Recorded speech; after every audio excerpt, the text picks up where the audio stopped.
Welcome associates, gather on the stand. This trial's a circus, but I've got a plan. Not a grifter, still worse than Dan. Hopscotch squares, don't trip, don't fall. BK and a felony, I've heard it all. Shake it, magic 8 ball. Tell me the truth, will justice call? Me be the diva, she's running the show. Chief Capone and Meg, yeah, everybody knows. Fact or fact, well, nobody knows. What the corn echoes as the chaos grows. My credibility left in a vehicle. Hopscotch squares, don't trip, don't fall. BK and a felony, I've heard it all. Shake it, magic 8 ball. Tell me the truth, will justice call? What the corn echoes as the chaos grows. My credibility left in a vehicle.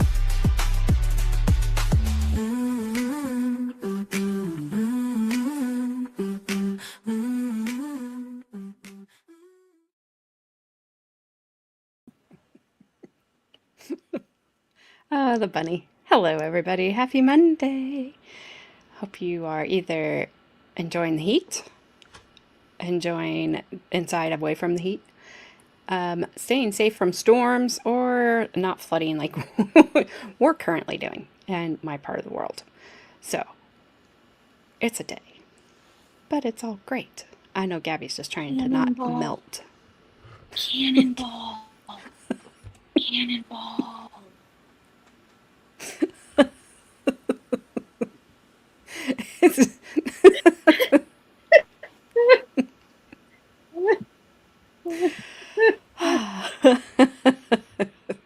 You know.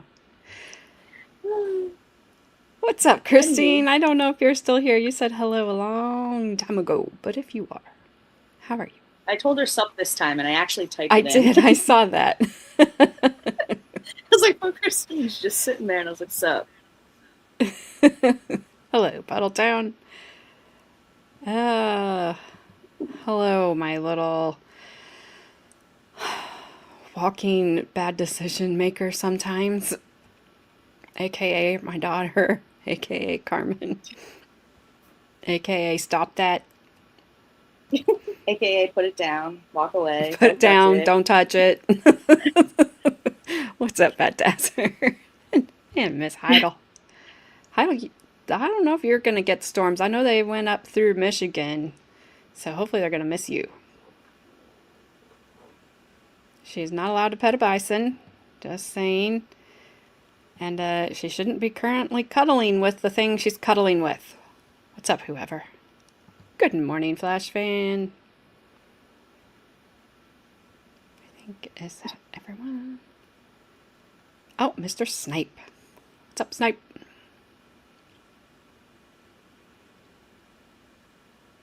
You enjoying a stomach ache? Ugh, sorry.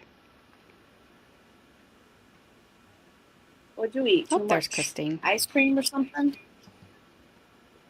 Oh, I could make Flash fan sad right now. Flash fan, my husband didn't get the freezer door shut all the way last night. When I got up this morning, I went to get some ice. It wasn't melted. The ice wasn't melted, but it was wet, like wet. And I was like, uh-oh. And but the ice cream. Oh, no. That makes me sad. It was melted. And we had 2 packages that weren't even open yet. So we have left those. So we're going to see, since the other one was almost gone. So we're going to see if they're still okay. Oh, I would never say that. I would never say that. No. But yeah, I was like, I felt that's how I felt, whoever. Oh no. It's like, gosh dang it. You ate a lot of cheese pizza and pizza pasta and more pasta. Whew. Oh, so you can't number 2. If you eat a lot of cheese, it backs you up. You can't be doing that. Yes. You got to eat some greens. Put some greens in your diet, boy. You'll feel so much better. Well, though the ice cream that was almost gone, I'm out. I'm out. Oh, Carmen, it didn't do so good. It didn't do so swell at the refreezing part. It didn't look good.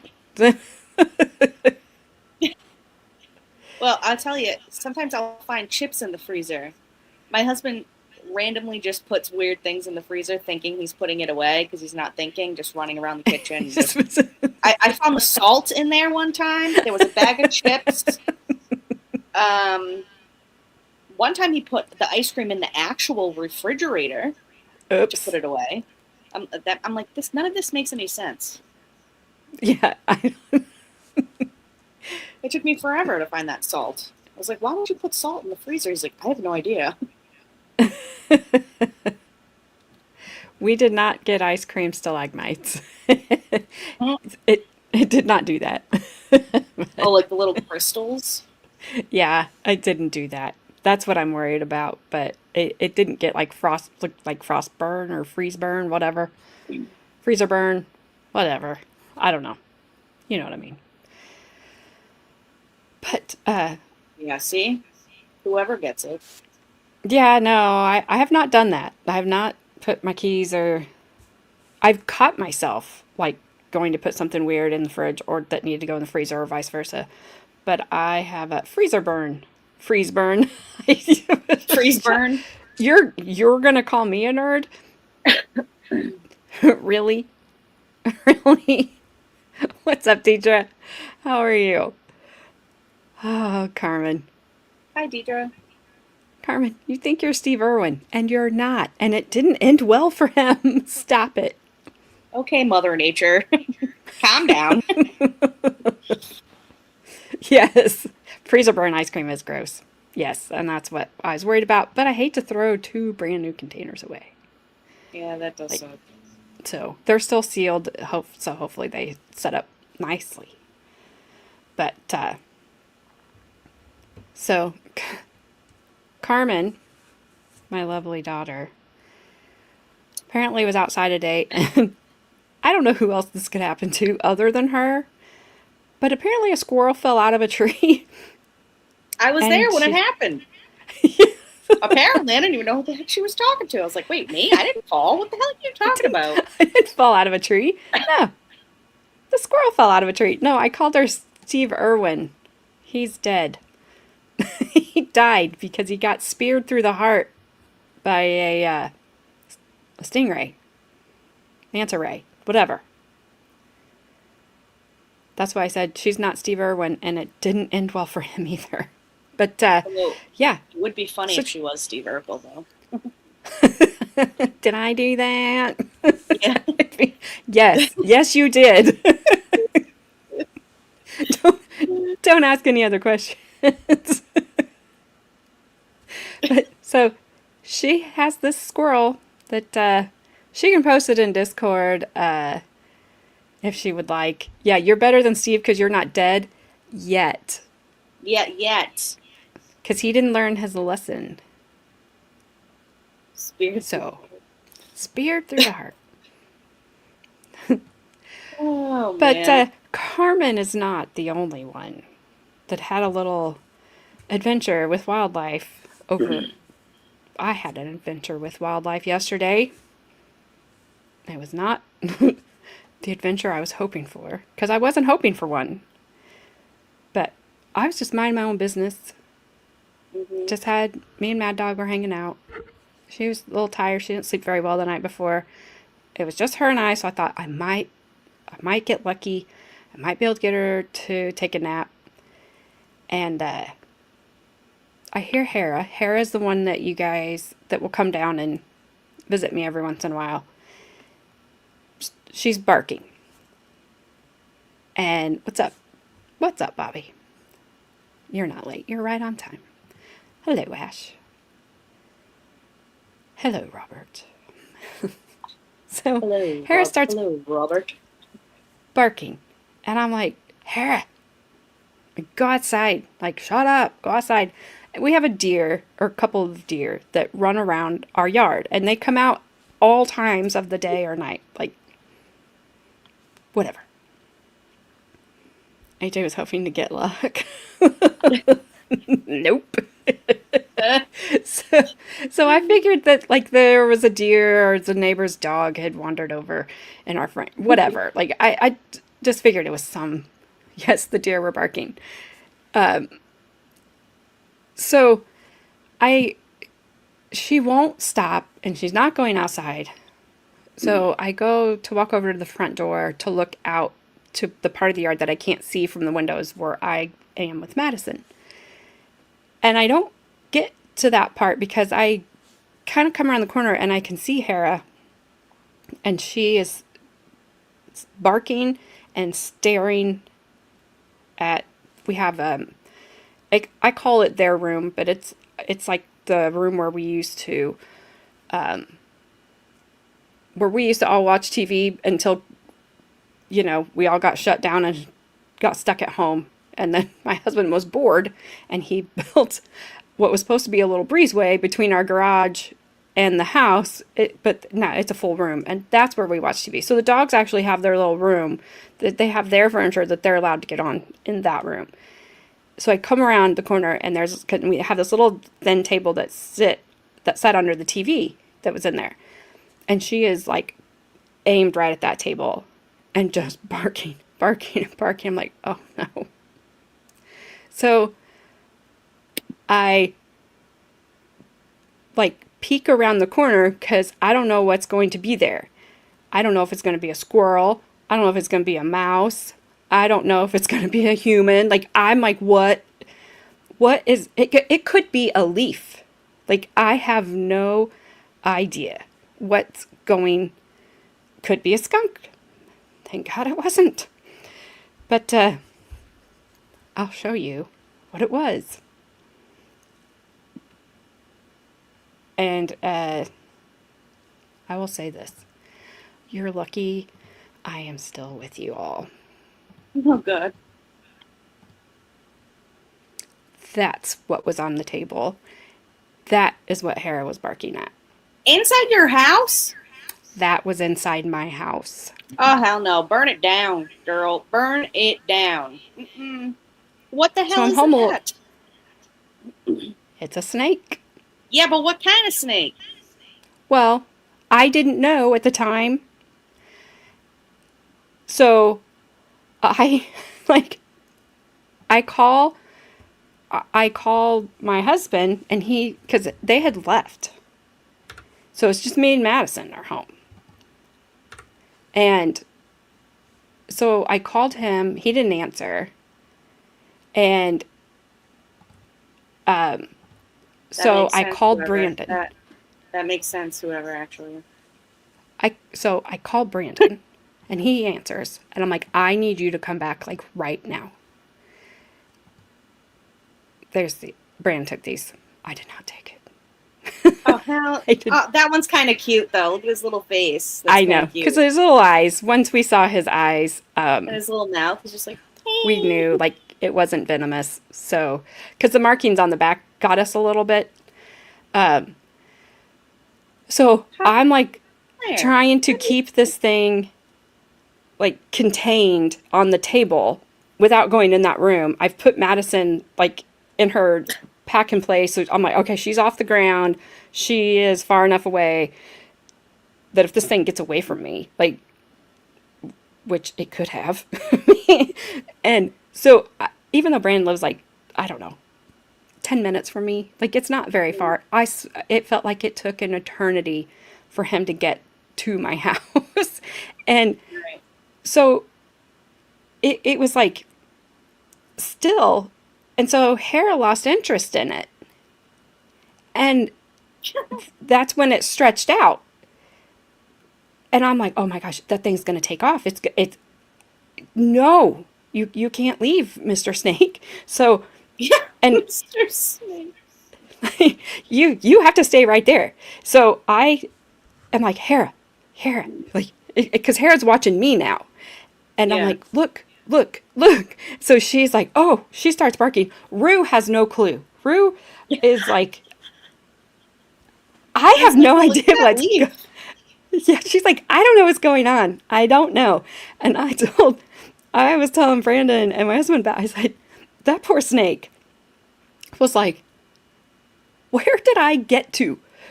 I made a bad decision because I got this big thing that's just here bark, bark, bark.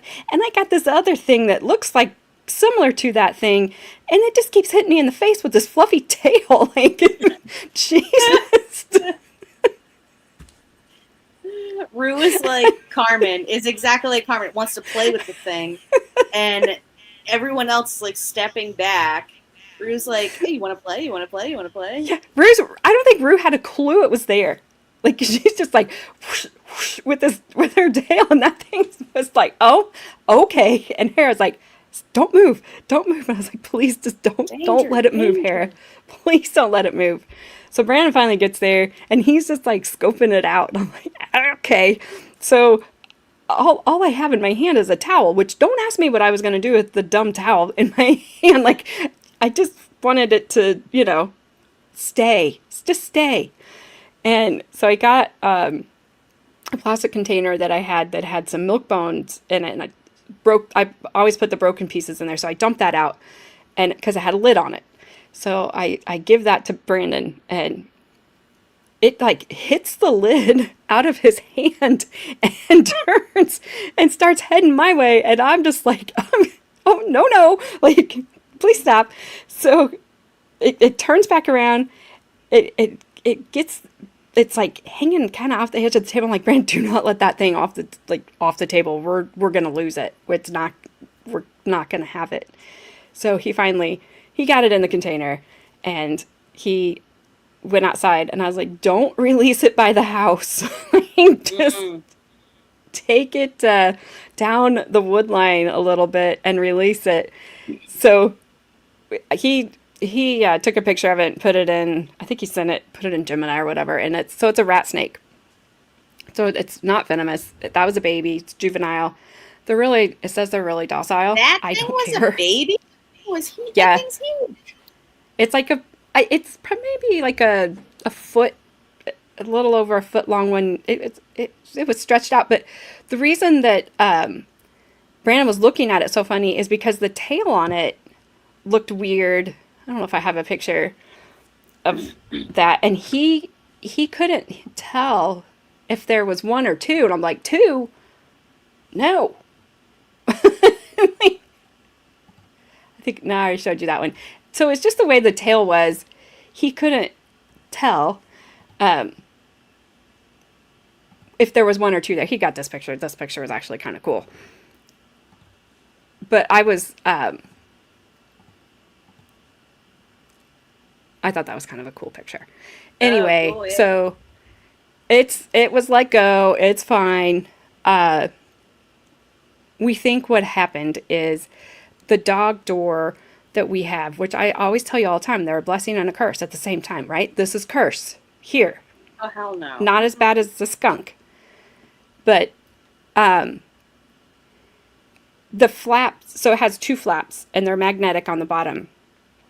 But they were pretty worn out, and we had, my husband put new ones. My husband had put new ones on Saturday. So we're just like, it had to have gotten in, it had to be in our house for a couple of days, is really what it boils down to. And fortunately, we have new flaps on the door, and there is no magnetic flaps. But, oh gosh, Carmen. I'm gonna go ask He ain't better than me. He ain't getting out, still walking or doing anything else. So see, Flashman, I knew when I called, whoever answered the phone first was who I was like, hey, I need you to get here, right? Which was not my husband. And literally that snake, one call was life, one call was death. And Brandon was life, and my husband would have been death. And because he said, I probably would have killed it. Now, that being said, I don't know how he would have killed it, because he would have had to catch it to take it outside if he was going to do that. And then I would have been like, okay, he's not venomous. He can be on his way. I think he learned. I think he learned his lesson. Like, this was a bad idea. I think it was an accident. I don't, you know. I hope so, but I mean, if see him on that table again in a few days, just get a tank because he lives there now. Yeah, no, yes. And that's the thing, like, had Carmen's cat still been here, she would have got that thing, and I would have lost it because she would have been like, wow, toy. But Yeah. Hera is just like, she doesn't do that. She is like, something She just is alerts wrong. the humans. Yeah. I mean, yes, because she caught, there's a big black snake that lives on the edge of my woods, and I have he one. is alive because I tell him, and people are like, do you think he understands you? I'm like, he's still alive. Like, you have the woods. Do not come through the yard. Do not come in my house. If you come in my house, then you're dead. Like, you can come to the edge of the woods. That's it. And he's still alive, and he's huge. He is humongous. But, yeah, I don't want them in my house. Yes, so Carmen's cat, if Carmen doesn't quit her ways, she's going to be just like her cat, because her cat is R.I.P. Because she was old. But, yeah, cats, idle machete. That's what I said. I have one of those. Brandon's like, I just can't hurt things that aren't hurting me. I said, Brandon, you got that from me. Sorry. Because I'm that way. If it would have, I'm like, if it's venomous, it's gone. You know, that's just the way it is. I can't have that around. I don't admire we have it. snakes here, but they're like grass snakes. They're like super small and green. Like garter snake. Gardener garden snake. snake. Yeah. Yeah. Yeah. We have those here too, but we have these. I don't admire it. I have an understanding with it. Well then. That raises more questions for me. Well, the reason being is because one day I was mowing and he was shedding his skin, so he was wrapped around a stump. But so he couldn't move and scared the crap out of me. And I'm like, all right, dude, I'm almost done. You just stay right there. And so when he finished, he went away. Apparently he does, Bad Dazzer. Because he finished and then he went away. So, so just point to prove about Hera. If something is out of place, she notices it right away. And that skin was around that stump, and she went out and just was barking and barking and barking. So I had to go and get it off of the stump, and we laid it out, and that thing at that time, that was a couple of years ago, was well over 6 feet. So I have no idea how big he is now. I don't know. I'm not allowed to mow the yard anymore, so I have not. Lock that dog door. That's all I gotta say. Well, it's funny because we went to Bloomington yesterday, and my husband's like, "Are you gonna put there's a hard cover you can put down over the door?" And I said, "Do we need to?" And he goes, "I don't know." I said, "If that's gonna make you feel better, you can go do that." So he did. It was just a one-off situation. I am sure of it. And at least that's what I keep telling myself. But yesterday, Brandon and I, like, everything was making us jump afterwards. Your brother gets a pass, but the moment I take a squirrel into the house, all hell breaks loose. Yes. Yes. Yeah. Because he didn't do that. Your brother took it out of the house for me. Well, you know what, Flashman, you should probably tell my husband that, because I don't think so. Why you mowing the lawn anyway? That's man's work. Well, I used to like mowing the lawn, but my husband is convinced that's what caused me to have back surgery, even though it's not. But he's like, I can't mow the lawn anymore. So I just was like, well, okay, whatever. I'll be sad for a minute. Now I'm not sad anymore. I'm over it. I'm good. I just like the mitten story. The mitten story. Mowing the lawn in my mittens? Yeah. And giving one finger? Yeah. Yeah. That's a great story. Those people moved. Well, You now mow the lawn- we know why. You know? Hey, they couldn't see what I was doing. I had mittens They had on. X-ray vision, AJ. That's They why thought they moved. did. They saw it every time. It's so I'm just- rude. She just pegs off the whole time she mows. I'm okay. I'm over it. I'm over it. Like, I'm over it. Okay. Anyway, that was my excitement yesterday, and that was enough for me. So, it was cold.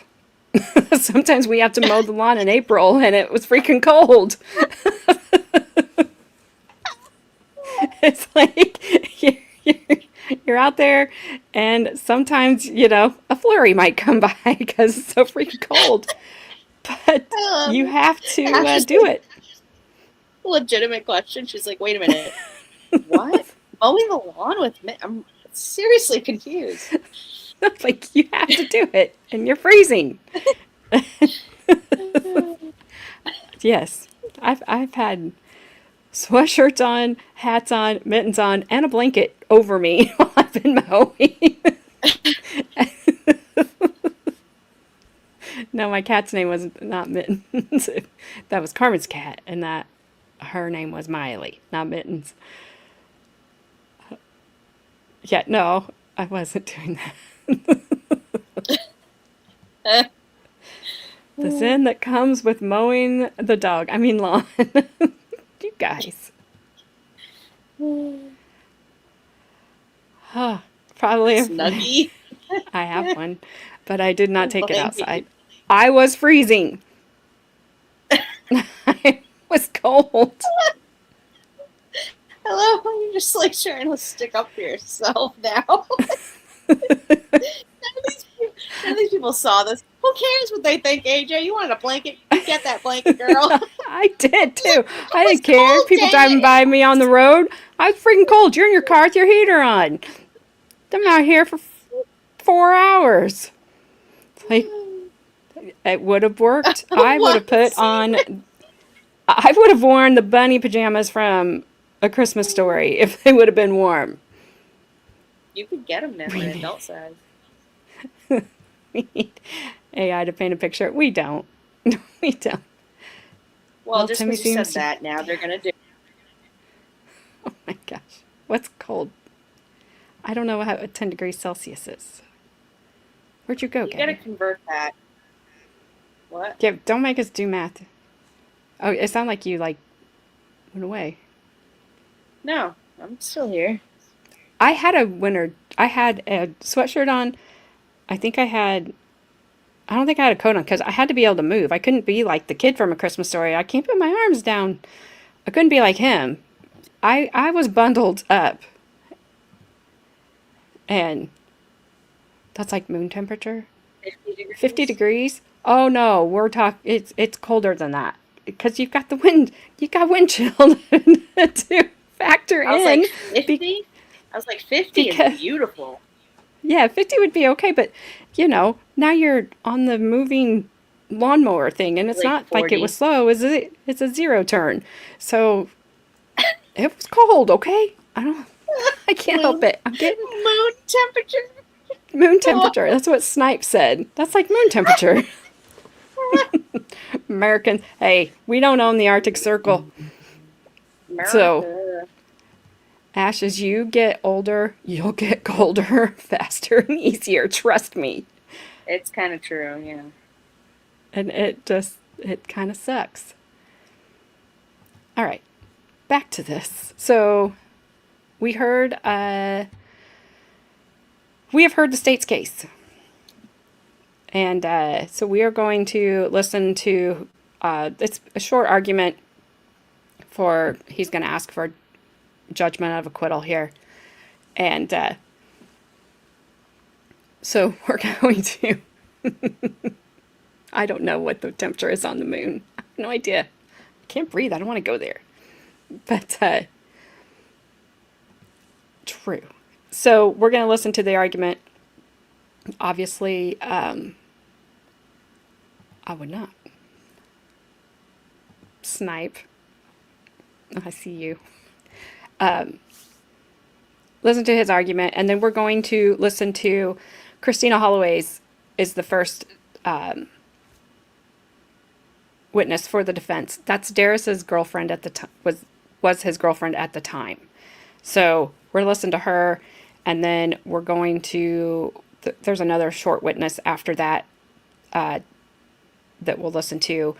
I've kind of Grandma doesn't. She's off on Tuesday, Wednesday, right? Yeah. Okay. Because, well, I won't be here Wednesday. But I think if I do, I kind of shifted things around, then we can finish the defense up this week. Okay. So we just may have, I just may have to do a little bit longer stream tomorrow to get those two witnesses in. That would be Natalie Holloway, not Kristina Holloway. Blasphemy. Okay, so this is at the end of the video that we watched on Thursday, and this is just the defense trying to just get a directed verdict and get on out of there, which I would have given them one. What's up, Haley? Hi, Oh, Lord. Here we go. Time, Your Honor, we would move for Rule 29, requesting the court order judgment of acquittal on all charges in this case. The sole evidence that the state has claimed ties Derris Lewis to this homicide was what they purport to be a print of his in blood at the crime scene. The theory thereby being that if it's his print in blood, then he must have been there and he must have been involved in this crime. Detective Snyder testified under oath from CSSU that he had no idea what the print was in because he never tested it for blood. He simply documented through photographing, sent samples of blood from all around the house to one crime lab, and then removed other samples of what he thought was ridge detail from certain areas and sent to the fingerprint analyst. Prior to doing that, he sprayed these areas with a chemical called amido black to enhance them, and admitted under testimony that amido black responds to all types of proteins. There's been testimony that it's known Derris Lewis had lived in that room for quite some years, that he, after moving out, was there almost every day. The fact that his prints are in the house is not a surprise. The turning point came when Mark Bryant got on the stand, the fingerprint analyst, and testified that he never tested his sample for blood either. He testified that he didn't have any close-up photographs of any ridge detail to look at, and he admitted that he saw no ridge detail. In fact, he saw no blood on a picture from the crime scene. He stated thereby he couldn't testify that the print itself was in blood because he didn't test it and he didn't see it there. Likewise, Kim Chirac testified that it only appeared to be blood and that she had no independent knowledge it was blood. So what we come up with, Your Honor, is that not a single state's witness has got up on this stand and stated that that particular print has been identified through testing to be blood. If they can't prove print 19 is blood, then this case is over because there is no corroborating evidence that Derris Lewis was in the house. He's been incarcerated for 14 months now. We'd ask the court to strongly consider the evidence that's been presented by the state and consider a motion of acquittal. Thank you. Detective Young testified, though, also, did she not? Your Honor, in response, she testified as a lay witness that she saw ridge detail. She didn't indicate where. She also testified about being a person that had been received special training with respect to blood identification, etc., correct? Right, and she also indicated that she wasn't any type of an expert in blood either, and she didn't test the blood either. She is claiming that what she saw was blood, but she didn't testify that she tested the blood. Her testimony is it appeared to be blood to her, correct? Right. Okay. Anything on behalf of the state? I just mentioned that he left out the fact that Debbie Lamborn analyzed the swab that was taken from the red substance where this print was taken from, and she testified it was blood. Anything else? In the general area where the print was taken, there was blood all over the walls, and one of the areas was near where Mr. Lewis's print was found. That's not in dispute. What I'm saying is that the print that they removed and identified to Mr. Lewis has not been proven, certainly couldn't be proven beyond a reasonable doubt, but not even by a preponderance, that it was in fact blood. Well, as you know, the court is required to construe this in the light most favorable to the state. The court at this time finds that there has been sufficient evidence presented to withstand a Rule 29 motion, and your motion will be denied or overruled, and we'll proceed. Anything else? No, Your Honor. Bring the jury in, please. As I advise. All right, that's pretty much all on that. That was short, sweet. I don't think anybody really knows what that substance was. But I don't know. Here we go. Hang on one sec. I promise I won't forget to put it up to share the screen with you guys today. Look at that. Well, that's embarrassing, Flashme. For the record, and if you would, spell your last name, please. My name is Kristina Holloway, and my last name is spelled Holloway. You Oh, sorry, I said inquire, counsel. Kristina. Good Kristina. afternoon, Christian. Yeah, so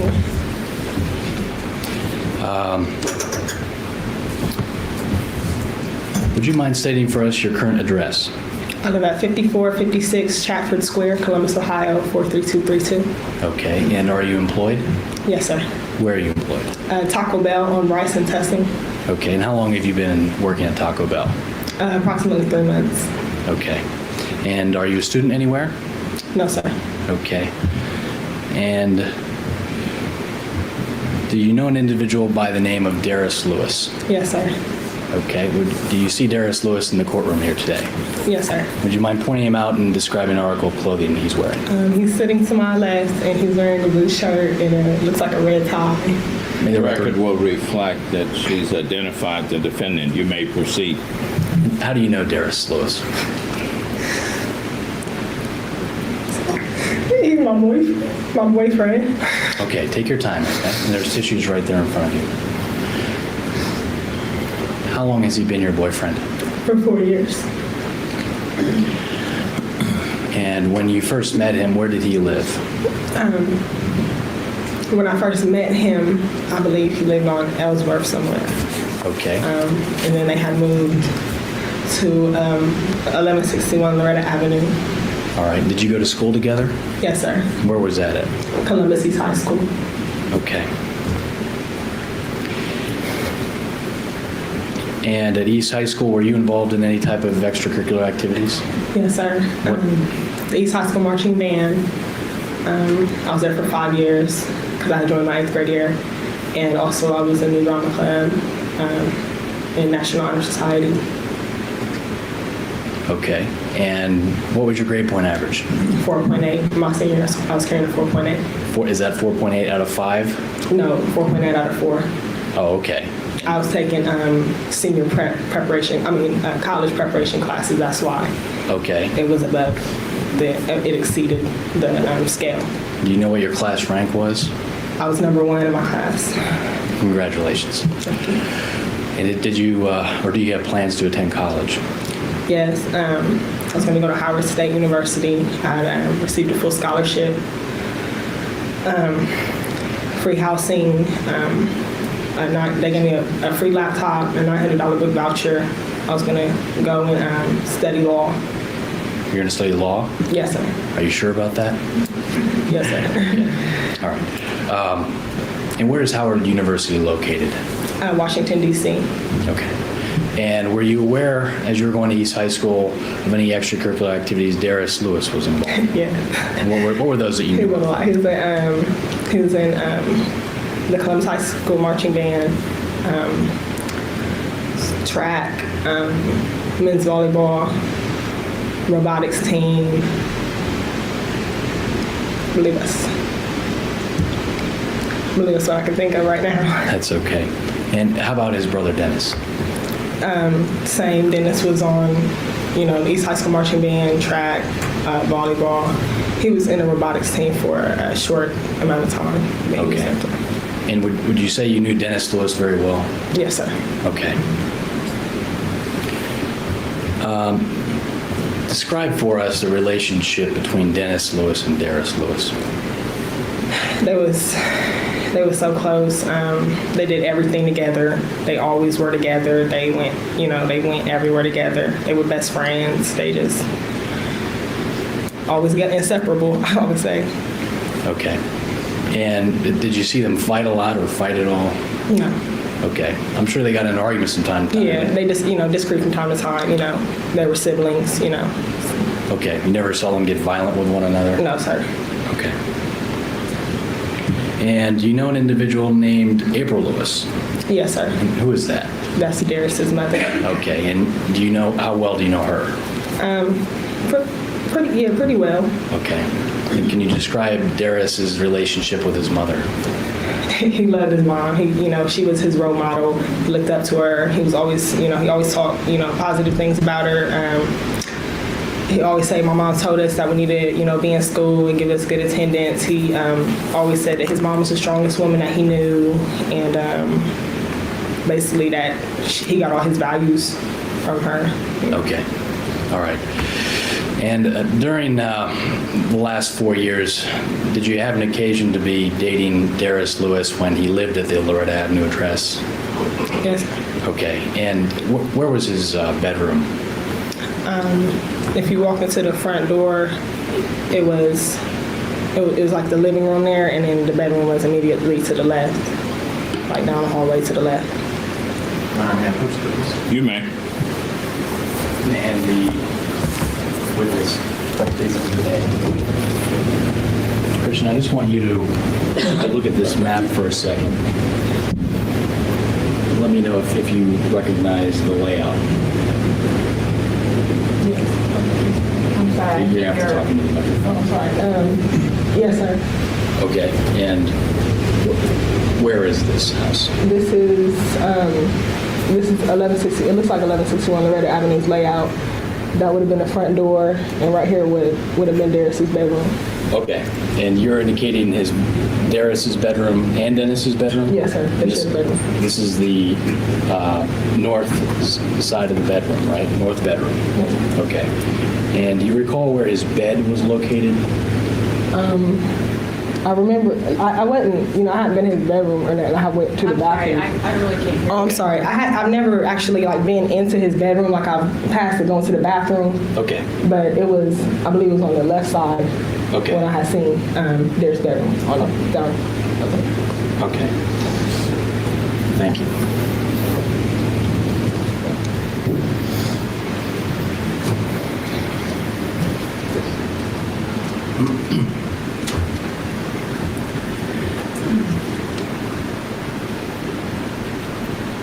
And what was the relationship between you and Derris like?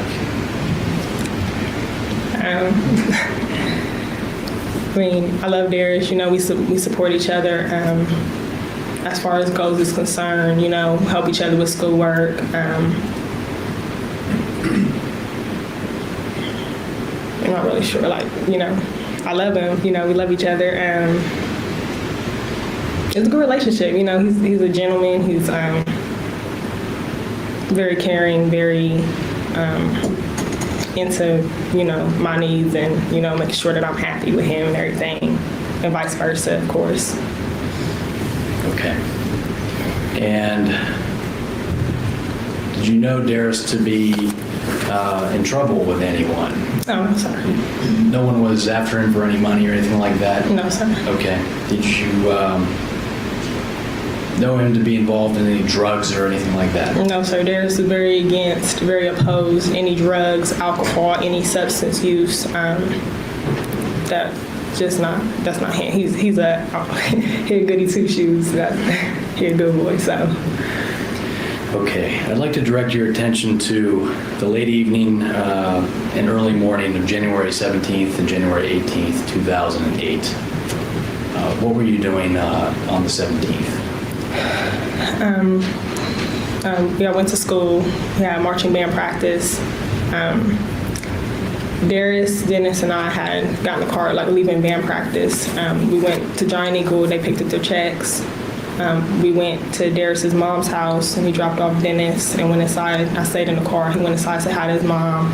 Then we went back to the house and basically took showers, did homework, get ready for school the next day.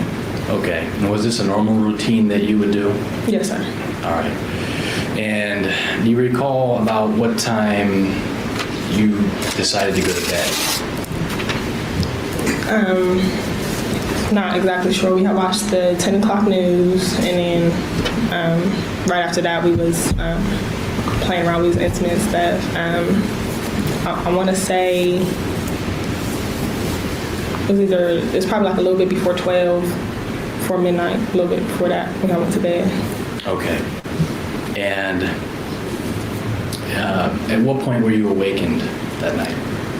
I looked at my phone when his phone started ringing. I looked at my phone and it either said 137 or 157. It was either 1:37 a.m. or 1:57 a.m. I wasn't, I can't remember exactly when I looked at my phone, but it was either 157 or 137. Okay, and you had just woken up, right? Yes, sir. Okay, all right. And who answered the phone?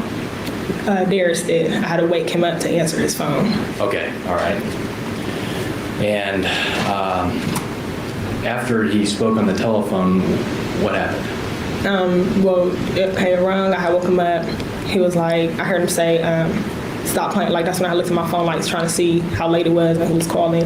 He said, stop playing, and, like, put his phone down, and he got up and, like, turned on the light, started getting dressed and stuff, and I was like, well, who was that? And he was like, that was my sister. Then his phone rang again, and he got back on the phone, and he was like, he was having this conversation, whatever. I remember he was like, okay.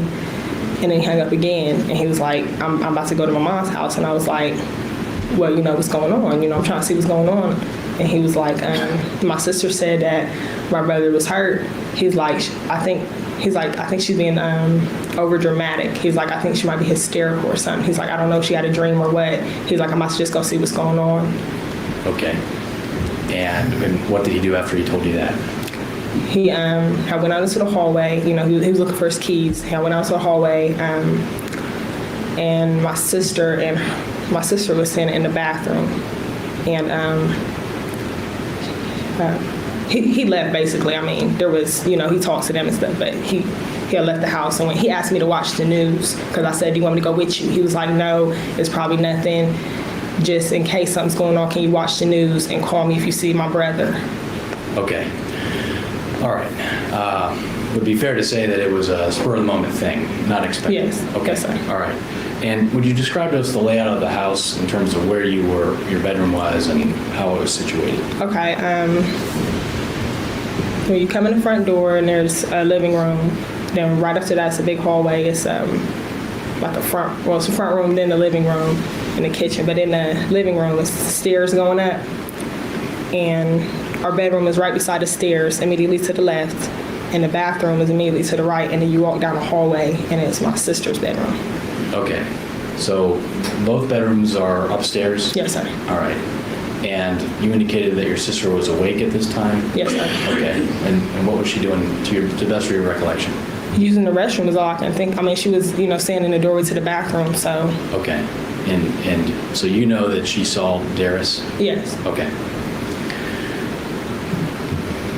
Now, from the time that you fell asleep to the time that you woke up from that phone call, is it possible that Derris could have snuck out? No, sir. I'm going to say no, sir. even between when I fell asleep and when his phone called me, I had woke up and went to the bathroom in between that times too, and he was, laying right beside me in the bed. I would have felt him get up. I would have heard him, leaving, or, because the steps creaked a lot, and it was like this real soft spot right outside our door, and it's like really loud. I would have heard him. So. Okay. And the house you're describing, what was the address of that? Do you know? 797 Wager. Okay. Do you know about approximately how long it might take to get from Wager to Loretta Avenue? We did every morning, going to pick Dennis up for school. It was like about 15 minutes to get over there. Okay. Now, given your relationship with Derris, some people might wonder, would you lie for him? No. You're his girlfriend for 4 years. No, sorry. Why not? It's morally incorrect. I'm just,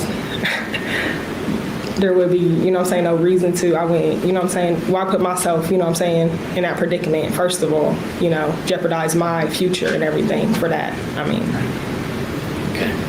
Do you have any doubt that Derris Lewis was with you during the times you just stated and not at Loretta Avenue? No, sorry, not at all.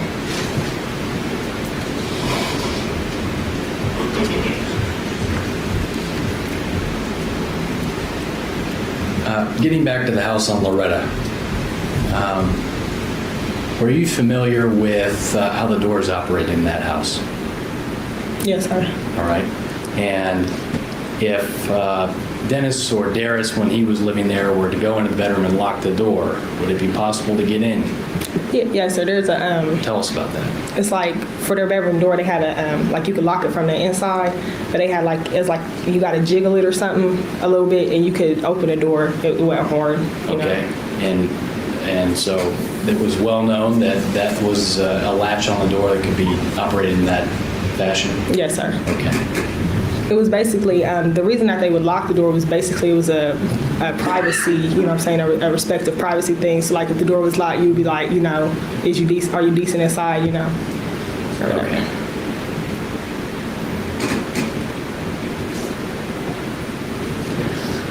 Okay. The next day on the 18th, after the crime had happened, what did you do? Once I found out, Right. Well, the next. because I was at home and I hadn't heard anything, and then I got a call. He called me around 4 and told me what was going on, and I immediately just tried to call Dennis's girlfriend, to see what was going on, try to make sure she knew. I called my friend Angeliqua, and her mom answered the phone. And I asked her for a ride to Derris's house because my sister's car was broke down and I didn't have a way to get over there and I wanted, to go be with them. And so she came, my friend Angelica came, and another friend of ours, Lawrence, and picked me up. And as we were driving over there, I told him, what had happened. We went over to the house. It was a whole bunch of people at the house already. Okay, when you say the house, what house are you referring to? Diane's house, which was 1149 Loretta. It was a house in between hers and her mother's house. It was Miss April's house, another house, and then Diane's house. Okay, can you give us some kind of idea how many people were in the house? At the time, I want to say it was between 20 and 30 people. Okay, and would you mind describing the mood at the time? It was grief, like Dennis had just been announced dead, so. Okay. And Dennis was a friend of yours also, wasn't he? Yes, sir. I was actually befriended Dennis before I really got close to Derris because he was a shy one anyway, so. Derris was a shy one? Okay. Yes, sir. All right, are you okay? Yes, sir. Did you go to school the next morning? Yes, sir. Yes, sir. Not on time. Derris is he's very particular about his schoolwork and his education. Okay. Now, let me ask you, how would you describe school in your lives? Very, very important. It, gets you places. Your education is all you have to make something of yourself. To, And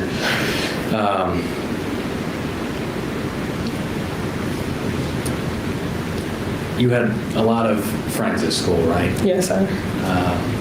And they weren't just students, were they? They were teachers also? Yes, sir. Administration, people like that? Okay.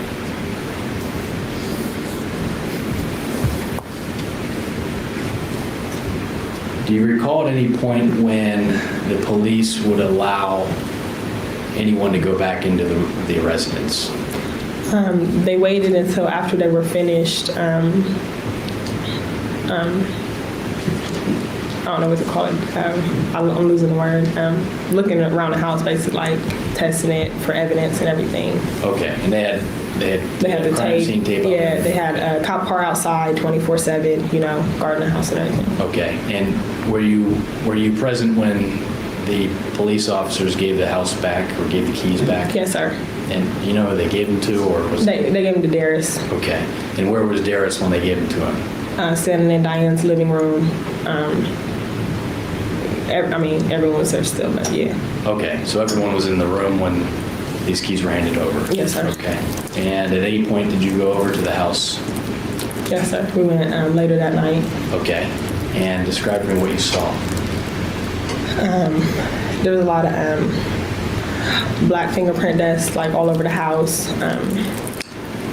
Derris, I went in. It was Derris, Diane, myself, Dennis's girlfriend, Derris's aunt, and it was one other male, but I can't remember who it was with us.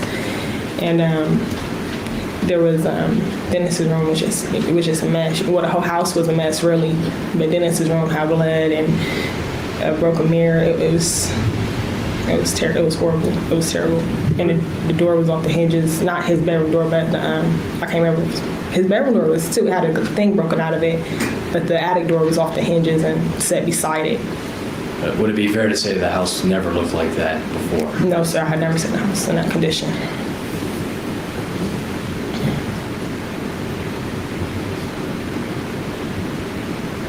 Okay, and did you yourself enter into Dennis's bedroom? Yes, sir.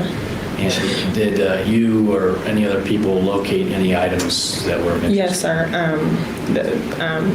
There was a watch on the bed, and Derris said, like, he went to go straighten the bed out, and he said, "That's not my brother's watch." His sister said, he went to go pick it up. His sister said, "Don't touch it." She said, "Go get a bag." So I went and got a little Ziploc bag, and they picked it up with that and kept it in there. And we went over to the drawers because the third drawer was like partway open, and there was a white envelope in it, and it said BCC college trip, $283, and there was money inside. I didn't count it, but there was money inside, and Derris gave it to Diane. You gave it to Diane? Yes, sir. Okay, and this is pretty important, can you describe to me, if you saw it, where the envelope was? It was specifically? like the drawer was like it was like a broken, like it wasn't on the track all the way. So it was like one side was pushed in, the other side wasn't. It was sitting right in the third drawer, right on top of everything. It was a white envelope. And it was written blue ink on top of it. Like you could see it just, if you went over and looked, you didn't have to touch anything to see it. Okay. Were you surprised to see that sitting there? I wouldn't say surprised. I mean, I had never been in Dennis's room, so I didn't know, how they did stuff. I was surprised. I was surprised that they hadn't taken, I would think that when they had searched the room and everything, because they had taken his phone, and I was like, why wouldn't they take this money? Why wouldn't they have taken that watch? So. And you said you never saw Dennis wearing that watch? No, sir.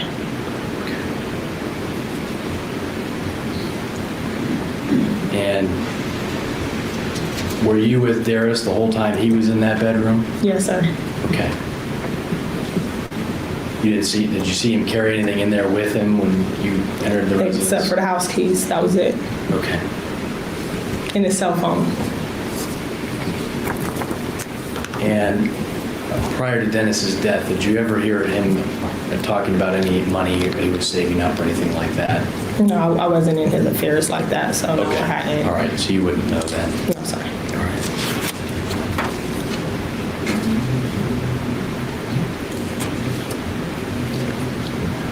Do you have any reason to believe that Derris Lewis had anything to do with the death of his brother? No, sir. None at all. Thank you. Thank you, Mr. Neiman. Cross-examination?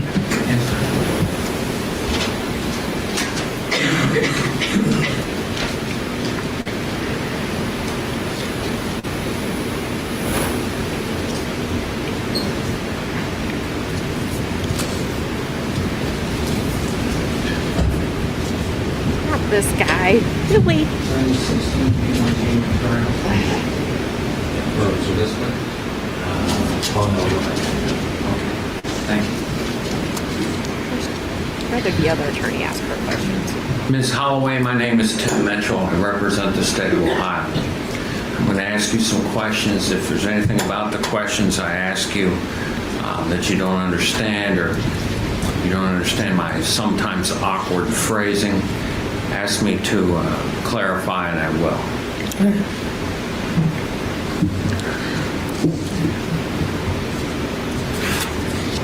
Did you work at Giant Eagle with Dennis and Derris Lewis? No, sir. Where were you working at the time, Dennis and Derris Lewis? Where were you working as of 1/18 of 1/18 of 2008? I currently wasn't working. I had a seasonal job with Teamworks, but that was only during the summertime. Okay. And when did you graduate from high school? Last 2008. So it was springtime of 2008, Yes, sir. almost a year ago. Yes, sir. And you have a scholarship to an institution of higher learning? Yes, sir. And what are you still doing here in Columbus? I'm here to make sure that, they don't convict an innocent man. So you've spent a year in which you could be going to college here. And if this innocent man gets convicted, you've basically burned up a year of your life working at Taco Bell when you could be going to Howard University. Is that right? Yes, but I won't regret it. Okay. Now, you are living on Chatford Square, Yes, sir. and who are you living with? Diane Lewis, Diane Lewis. And who is Diane Lewis? Derris' sister, Okay. And who else you living with? her kids. That's Okay. How many kids are that? it. 4. Okay. And Chatford Square is that a house or an apartment? It's a townhome. Townhome? How many bedrooms? 3. 3? Do you have your own room? Yes, sir. Do you pay rent? No, sir. No? No, sir. Okay. How long did you live at 797 Wager Street? About 3 to 4 months. And when did you move out of 797 Wager Street? It wasn't like a definite move. My stuff was still there. I was back and forth. Like when everything started happening, I was technically still living there, but it wasn't like a specific transition date. All right. When you weren't at 797 Wager Street, where were you? 1149 Loretta Avenue. 1149 Loretta? Yes, And that was with another Lewis? St. Louis, Diane Lewis. Okay. And did you move from 1149 Loretta Avenue up to the address at Chatford Square? Yes, sir. Well, where did you grow up? I mean, when you were like 15 years old, where were you living? 18th Street. On 10th Street? 18th Street. 18th? You have to forgive me, my hearing's a little off. That's okay. And I take it you had parents or relative there on 18th? Yes, sir. I live with my mother and my father. All right. And how long have you lived with the Lewis family? When did you first move in with Derris Lewis? After when did I move in with Derris? Yeah. November 17th of 2007. Okay. At the house on Wager? Yes, sir. And So, Snipe, I hear you. There's some of them pronounce it like he does, and some of them pronounce it like wager. I think it is spelled Wager. I don't have any idea. Wager Street. Like Wager, or wager. I don't get it. Wagger. Weiger. I'm trying to speed it up. I generally that's how I do it. Anyway, you guys generally sometimes don't, well, most time you don't even notice I'm doing it, which is Yeah, perfect. this But is sometimes he speaks too slow and the witness speaks too fast, and I can't slow one down and speed one up. I wish I could. So he was the one who asked the cop, "Did you dip any part of your body in that blood in the house? did you roll around in it? Did you dip your jacket in it? Your toe, your finger, your Did you hair? put your right hand in, and did you put your right hand out, Did you shake it all sir? about? Is that where the spatter came from? Really? Okay, thank you. Did you get it on Wagher Street?" Oh Good gosh. Lord. Squidward's cousin right here. I think the witness for her age is doing a good job. I hate that she had to put her life on hold for a year. I hope that she was able to go on and do everything. Like, oh, she got a law degree. I hope she is making a killing out there. Figuratively speaking, not literally. Yeah, we see, case closed. We just explained this matter with the hokey pokey defense Clearly. of the That's cop. going to be a new Cop. thing. Come on, hokey pokey defense. Yeah, that's it. That's right there. I mean, if you've got to ask if he dipped anything in the blood while he was in there, the hokey pokey defense is now in play. My brain exploded when he asked him that. He straight face asked a police officer that. Like on the stand in a courtroom, everyone. Did you dip? Did you dip any other body part in the blood? Like something like that. I was like, excuse me, what the F did he just say? Did he really just say, like, that's what's on your list written right now? Did you dip any other body? Like, what? I mean, Absolutely crazy. what, if any, hokey pokey did you do inside the house in question? All the hokey pokey. I turned myself around. He flip-flopped all over the place.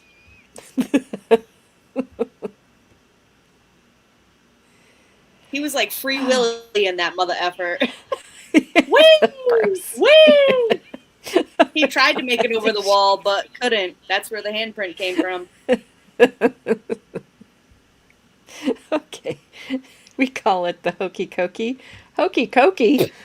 If you called that here, if we called it that here, that would be a whole different meaning. That's a drug thing. Don't ever say that if you come here, Haley. Nope.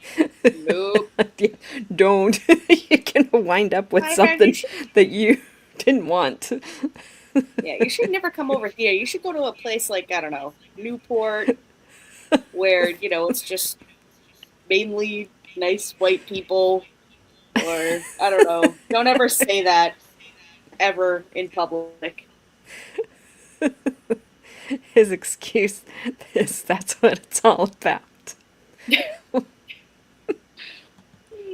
You put your right foot in. I can't sing it because I don't want to get copyright strike and I don't make your ears bleed. You take your right foot out, you put your right foot in, and shake it all about.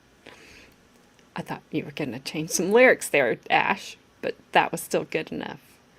Did you do the hokey pokey? You will never convict me of pokey. The Humpster. That's a different song. That would be a different song. This blood talk and sticking things in it just makes me think of From. Yep. I am. What the heck is From? We've watched two or three episodes from this season. I can't remember. I'm still, I think, 1 or 2 behind. So, but it's good. Oh, it's a series on it used to be called Epics, maybe, or maybe it's called Epics now. It used to be something else, but it's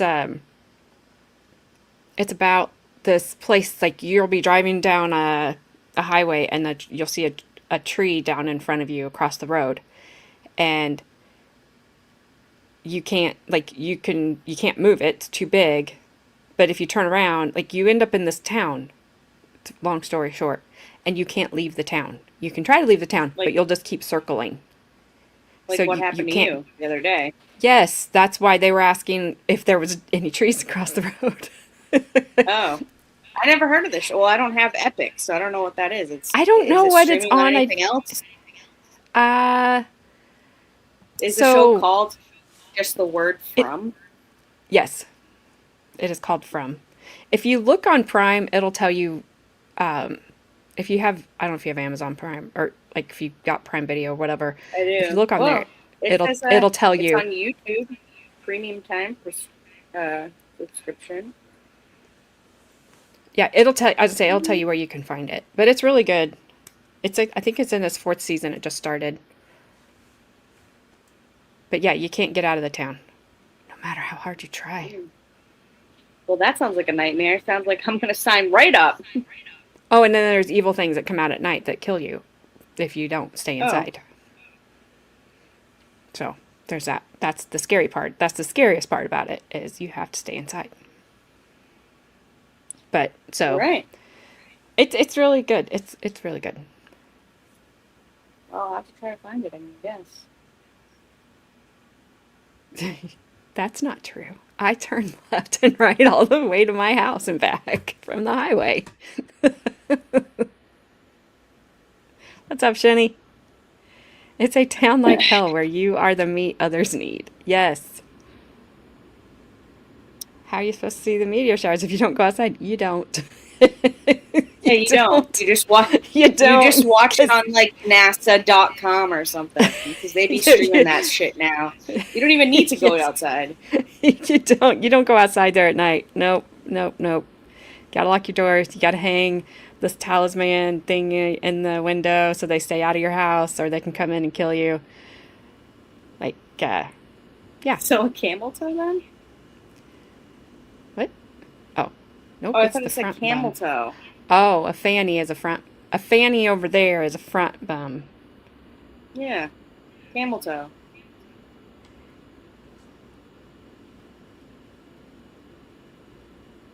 Stops at the phone up by pole to ask direction. I do not. I know my way. It's called From. From. But you probably can see the stars better there because there isn't anything else going on. They don't even know how or why they have power. Because, yeah, it's a crazy series. It's crazy. Okay, I'm gonna hit play now because I want to make sure I get you out of here on time.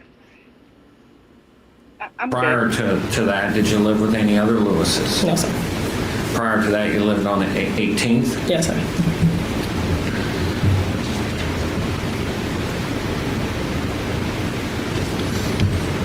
Did you know Dennis Lewis very well? Yes, sir. I would say kind of, What were his plans after high school graduation? He wanted to go to Florida State and become a forensic scientist. Was he saving money to go to Florida State? Not that I was aware of. Where was he working? Giant Eagle.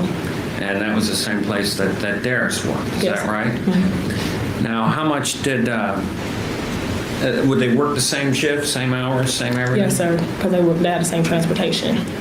How much would they bring home a week, either Dennis or Derris, since they worked the same shift? I don't know. How many hours a week did they work? I'm not sure. Okay. At the house on Wager Street, how much rent did you pay to stay there?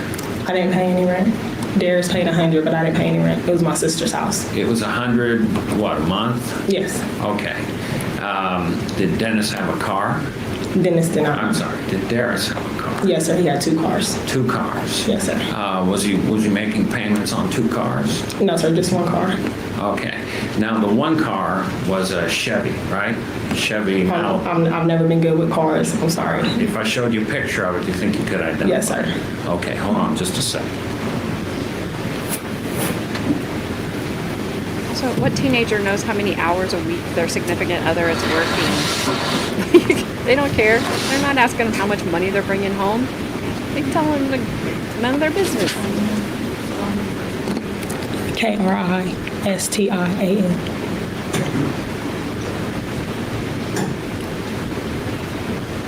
He always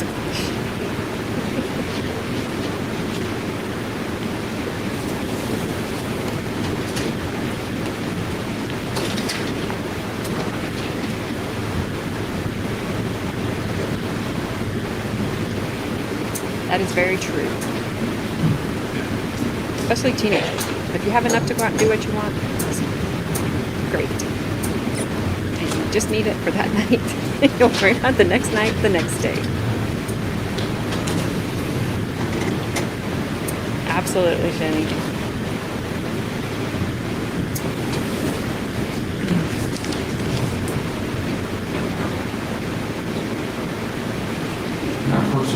You may. Ma'am, I'm going to hand you a pair of exhibits from State's Exhibit A5 and A6.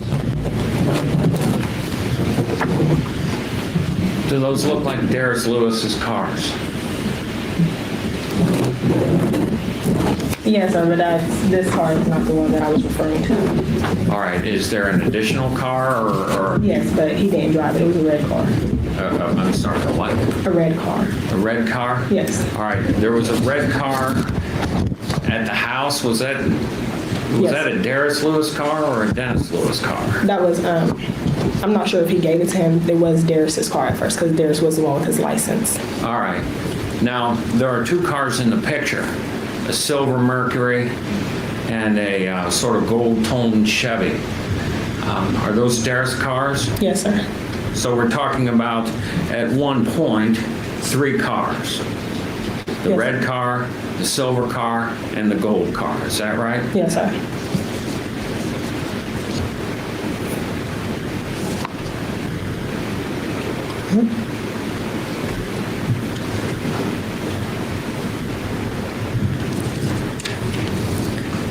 Now, do you know who owned the house on Wager Street? Who was the landlord? No, sir. Did the house, I assume the house had the normal things houses have, heat, dishwashers? Did it have I don't think it had a dishwasher, but yeah, it had, Did it have a clothes washer, laundry? No, sir. Okay. Did it have cable? No, sir. Okay. Did it have gas heat, electric heat? Yes, sir. Okay. Which one, do you know? I think it was, I'm not sure. All right. I'm not trying to give you a hard time here. I'm just trying to figure something out. So every month, the rent has to be paid, the gas bill has to be paid, the electric bill has to be paid. Someone's got to pay those things. My sister was paying those things. Derris had just started giving her $100 a month because he felt that that's what he wanted to do. She was letting us stay there rent free. We weren't paying anything. Your sister Maura? Yes, sir. All right.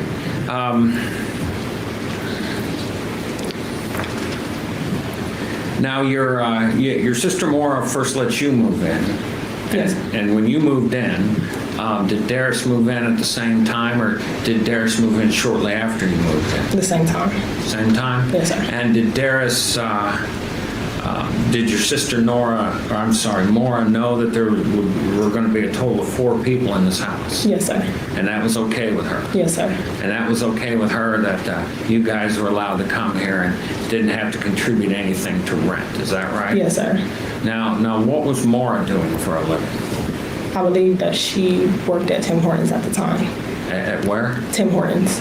Tim Hortons? And she also had a Teamworks job that I did, but yes. All right. What were these full-time jobs or part-time jobs? Full-time, she was manager, so. Was Maura out of school? Yes, sir. Now, you had an opportunity to look over a statement that you gave to the police. Let me see. I believe February 13th of 08. Is that correct? I did not have an opportunity to look over it, but yes, I did give them a statement on February 13th. You've never seen this document? No, sir. Now, when you were interviewing, being interviewed by the defense investigator regarding this case, were you sure about the things you had to say? I'm not sure what the. Well, were you as positive on, I guess, in 2009 as you were in late 2008 about certain things?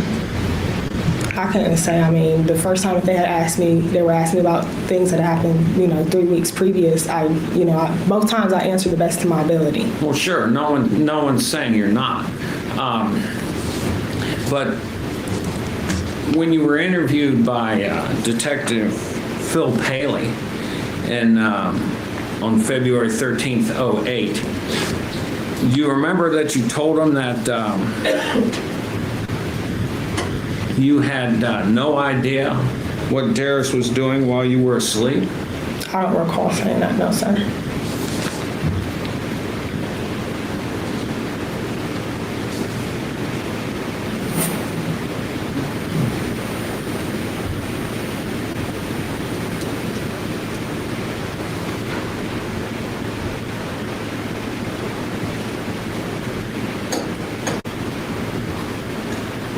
There's a little area emphasized. Have a look at it. There on page 4. You may. You want to rack it, or you just discuss it?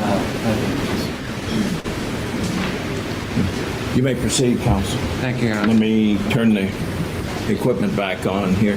Oh, okay. Did you have a chance to look over that notation? Yes, Okay. When you looked at it, you basically have no way of humanly knowing what Derris is doing while you're asleep. Is that correct? Correct. What I had told them at the interview, which they summarized, I guess, what I had told them was that Derris was asleep, and they said, how do you know that if you were asleep? And then that's when I was like, Right. I was asleep. Absolutely. But while you're asleep, you don't have any way of knowing. Right. And at one point, I believe in the interview, you said that Derris's phone went off. You weren't sure it was either 127 or 137. Have a look down at the said bottom of this 137 or paragraph 157. right here. Yeah, right here. Sir. That's what she said when she testified. I don't know what she said on that document. Okay. All right. Now, on direct testimony, you said 137 or 157 that his phone went off. Are you actually sure what time his phone went off? That's what I recall. It was either 137 or 157. I don't know if it's that's So it wasn't 127, right? Not that I can remember, like I said. All right. Is that your mistake, or is that the officer's mistake? It could be, my mistake or the officer's mistake, either, really. All right. So we've got basically a period of half an hour where you're just not sure. 127. Well, I had just woken up out of my sleep, and I looked at my phone, Like I say, no one's blaming you. You're rolling out of your sleep. Eyes are groggy. But that's what you told the officers, 127 or 137, and now your recollection is that it was 137 or 157. Am I misstating anything? Well, I don't remember telling the officers 127. I can't say for sure that that's what I said at the time, but what I remember is it was either 137 or 157. Now, you stated on direct examination that at the time that this incident, whatever time the phone call came through, at the time that Derris got the telephone call, he appeared to be almost matter of fact about it. Is that a fair assessment? No, sir. All right. Well, would you please describe in your own words what his emotional tone was? Because I believe you told us that it seemed like he sort of thought his sister was overreacting. Yeah, he sounded concerned and confused. Right. He said he didn't know what was going on. Perhaps she was overreacting or being hysterical, or maybe she had a bad dream. He didn't know what was going on. He was confused, but concerned. But at that moment, so far, you're not detecting a huge rise in emotional level in him? Well, I'm detected a panic because he immediately jumped up and started getting dressed. He was looking for his keys, Okay. And he drove there, is that right? To my knowledge, yes, sir. Yeah. Now, you didn't go with him, is that right? No, sir, I did not. When did you see him next? I'm not sure exactly what time. It was still dark outside. It was early in the morning when I went over to his sister's house. Were the news crews there? I can't remember. I was trying to hurry up and get in the house, trying to see, what was going on and if he was okay. Now, the house at 1149, is that set up somewhat similar to the house at 1161? No, sir. Is it a smaller house or a larger house? It's different. It has a second story, so there's like a bedroom upstairs, but it had 3 bedrooms. So I would say larger, I guess. Okay. Had 2. But 2 downstairs bedrooms and 1 upstairs bedroom? Yes, sir. And I'm assuming that everybody is sort of hanging around the ground floor, right? Because there isn't much point in hanging around up in the attic. Well, a lot of people were sitting on the steps. Jasmine was actually sitting on the top of the steps in the bedroom, and I went up with her. So. And when you eventually moved into 1149 Loretta, did you have your own room? No, sir. Who'd you room with? Well, I stayed in Diane's room, but she stayed downstairs. I was in Diane's room with Derris. Okay.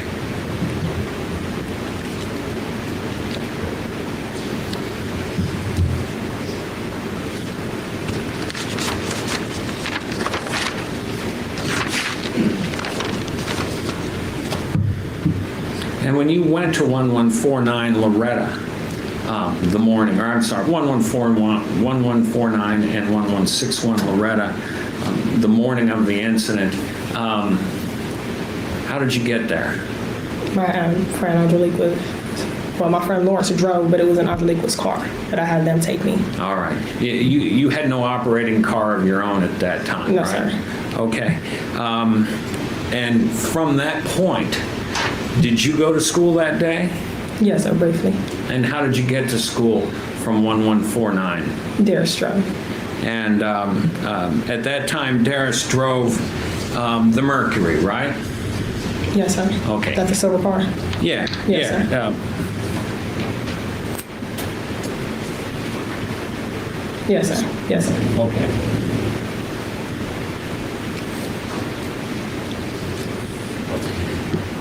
At that time, did he own the Chevy, or was the Chevy something he bought after the incident? It was after the go-kart, right? It was after the incident. Okay.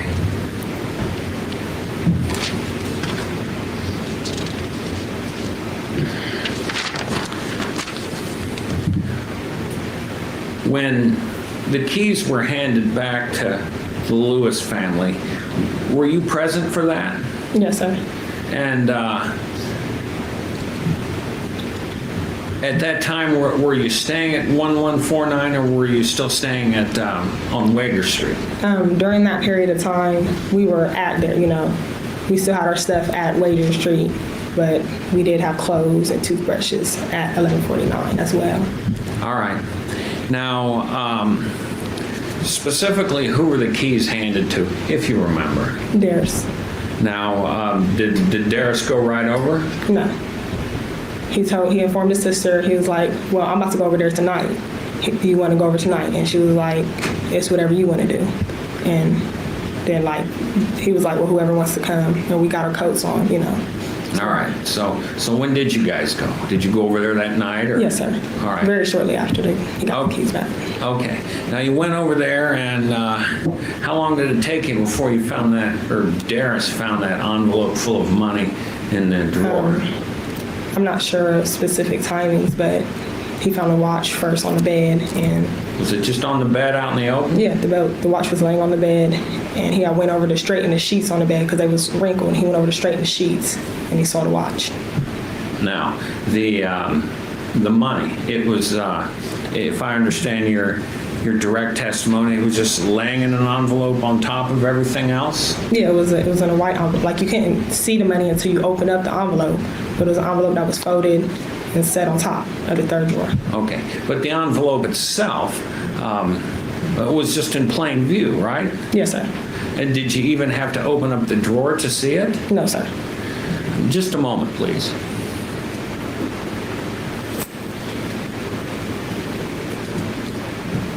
What color chest of drawers was it? It was wooden. It was a wooden. Was it like wood colored like Yes. this? Okay.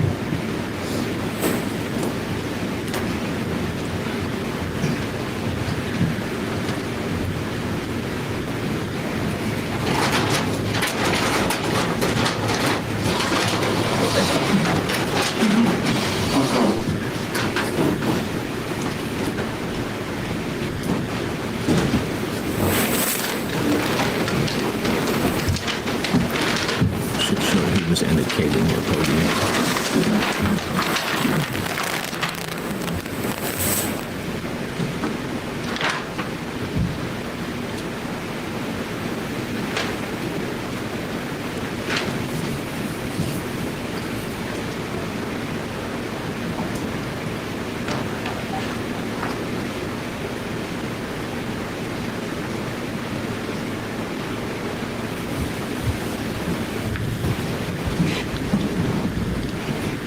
I'm going to hand you a pair of pictures. I want you to look at it and identify these if you can.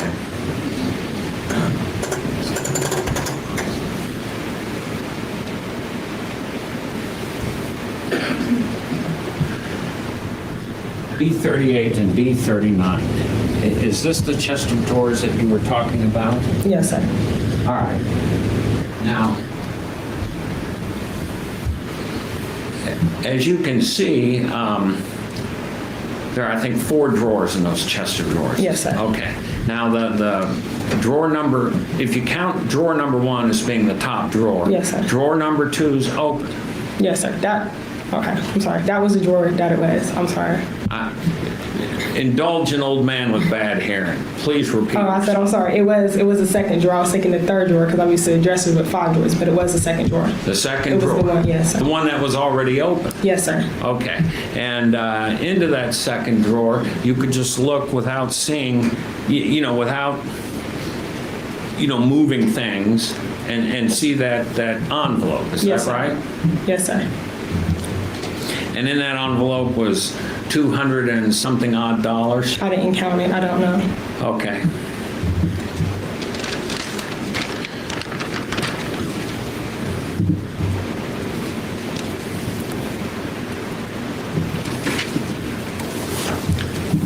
Just a moment, please. Okay.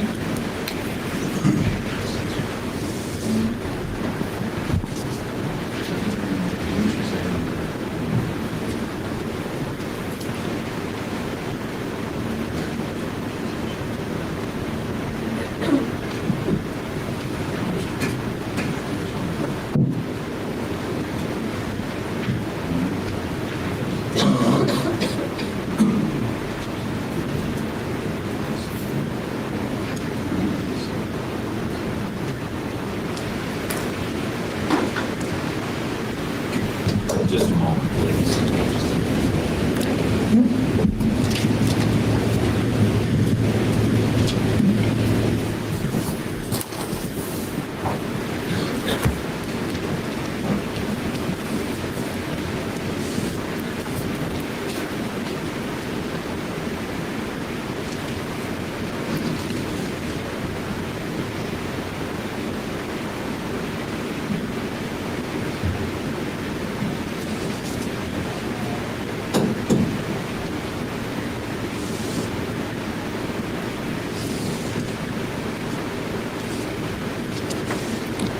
On direct examination, you said at one point that you got up in the middle of the night and you saw Derris unexpectedly. No, sir. Not that I recall. Did you get up to go to the bathroom? Yes, sir. And where was Derris? Derris was laying in the bed asleep. Now, when you went to the bathroom and saw him, do you know what time that was? No, sir. Okay. And this is probably a bad personal question, but you oftentimes get up every night? Yes, sir. Okay. All All right. Okay. What were Dennis's plans, if you know, to go to college if he wasn't saving for college? Getting on a scholarship. And did he have a scholarship to your knowledge? Not to my knowledge, but it was still time to fill out a scholarship. He was trying to line one up? Yes, sir. What would Dennis do with his money if the both of them made the same amount and Derris had 3 cars and Dennis had 0? Well, I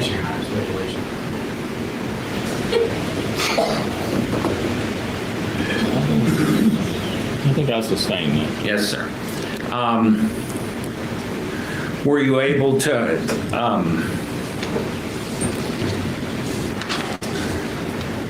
you did know that Derris made enough to at least support himself and you in a modest way, and finance a car and support himself. He made enough to do that, didn't he? he didn't support me, but yes. he Okay. did support himself. Who paid for food in the house? I bought most of mine in Derris's groceries, and Melissa would buy her, we had different foods. You each like buy your own food, whatever Yeah. appealed to you, and then Yes, you just sir. eat whatever you wanted, right? Yes, As long sir. as it was your stuff, right? Yes, sir. Okay. So during that time, Derris was essentially self-supporting. Is that right? Depending on how you use the phrase, yes, sir. Okay. Well, and prior to moving in with you in the house on Wager, he had lived at the house at 1161 Loretta. Is that correct? Yes, sir. Just a moment, please. I'll give him one more moment because he's kind of just dancing around a bunch of questions. Ma'am, I'm going to mark a section of a statement, your statement. I want you to read it just so we both know we're talking about the same thing. And then I want you to, I want to ask you some questions about it. And then I want to ask you one other thing about the evening.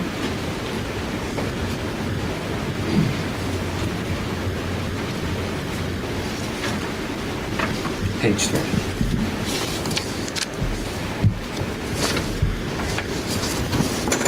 I'm glad I'm not the only one wondering that, Deidre. Because I didn't say it because in case I was the only one wondering that.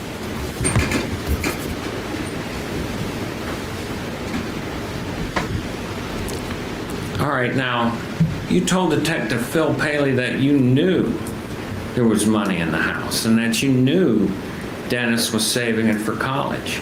I knew that there was money in the house after the fact when we had found the money. And that money was for a college trip, not for college. All right, there's another question I want to ask you. Just a moment.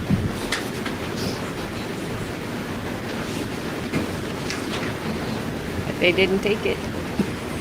It's still in the house.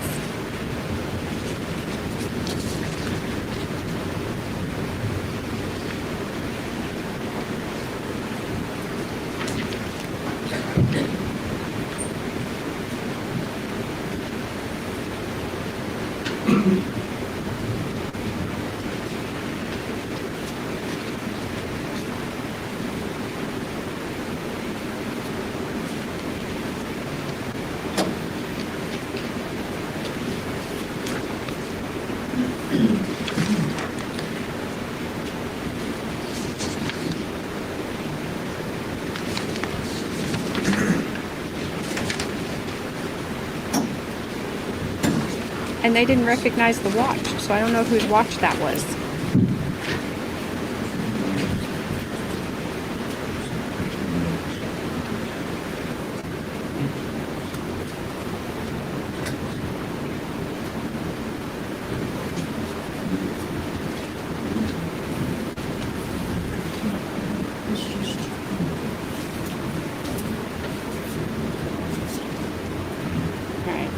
speeding him up till he's done doing whatever he's doing.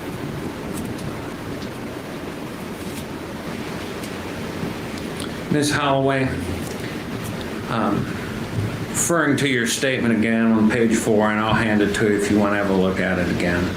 Do you acknowledge that you didn't tell the Columbus police about getting up at night and going to the bathroom and seeing Derris there asleep? I'm not sure whether I had or not. Did you acknowledge that once you're asleep, you don't know where he is? You mean like unconscious? I don't know where he is? Yeah. Yes, sir. Okay, now, would you like an opportunity to look through your statement again? Certainly. All right.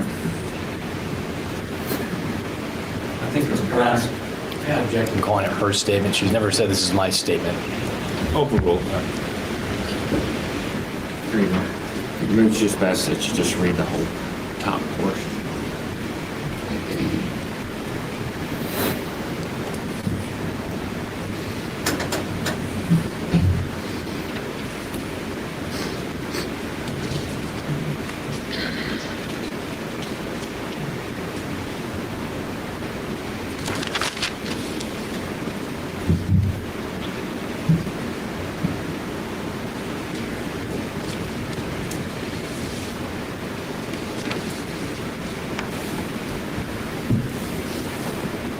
Tell me to take that off.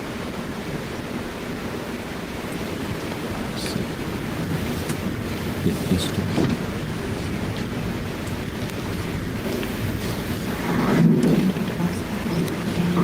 Oh, in a minute, yeah.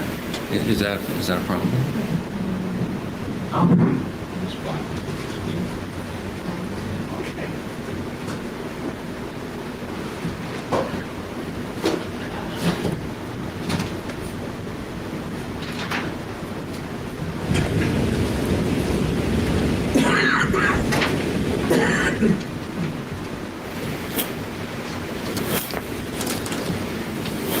I mean, do you remember making that statement that once you're asleep, you don't know where he is? No, I didn't make that statement.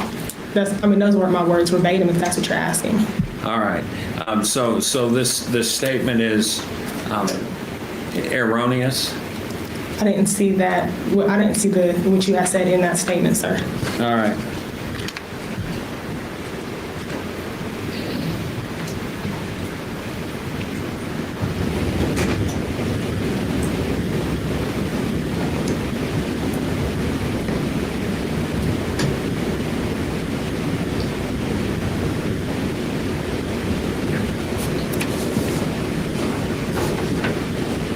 All right.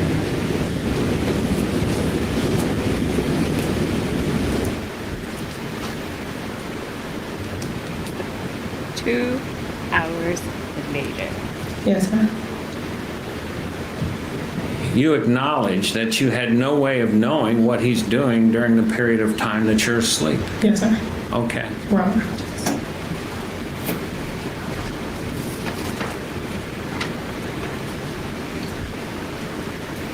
Get bent, bro. Get And bent. you didn't tell them that I mean, you had gotten up seriously, once. it's not like you don't know if maybe you don't wake up all the time, but if somebody gets up, you generally know it. Like, Yeah. I would, you know what I mean? And especially if they got up and left. I hear the tiniest noise and I'm up. I'm like, up. I got knives. I got this. I'm like, who's in my house? It's just Caleb getting a midnight snack, but still, you know, I heard noises. I'm up now. Yes. Yes. It's like, This guy's acting like he's having like a revelation or something. Like, oh my God. his wife probably doesn't notice what he does either.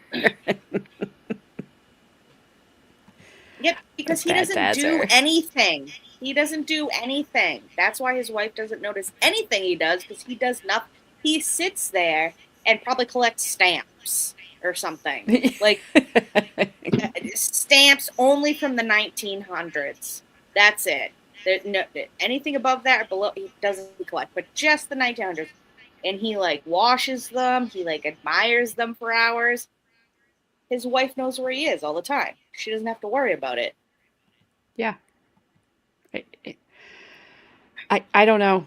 I'm not saying like I just don't feel like he has asked anything like of value here. He's just asked a lot of dumb questions and just repeatedly. I have never heard this lawyer specifically say anything with gusto, value, girth. You know, I don't even anything worth anything. This guy said nothing, in my opinion, that has would been ever bad. make me think that this guy is guilty. Ever.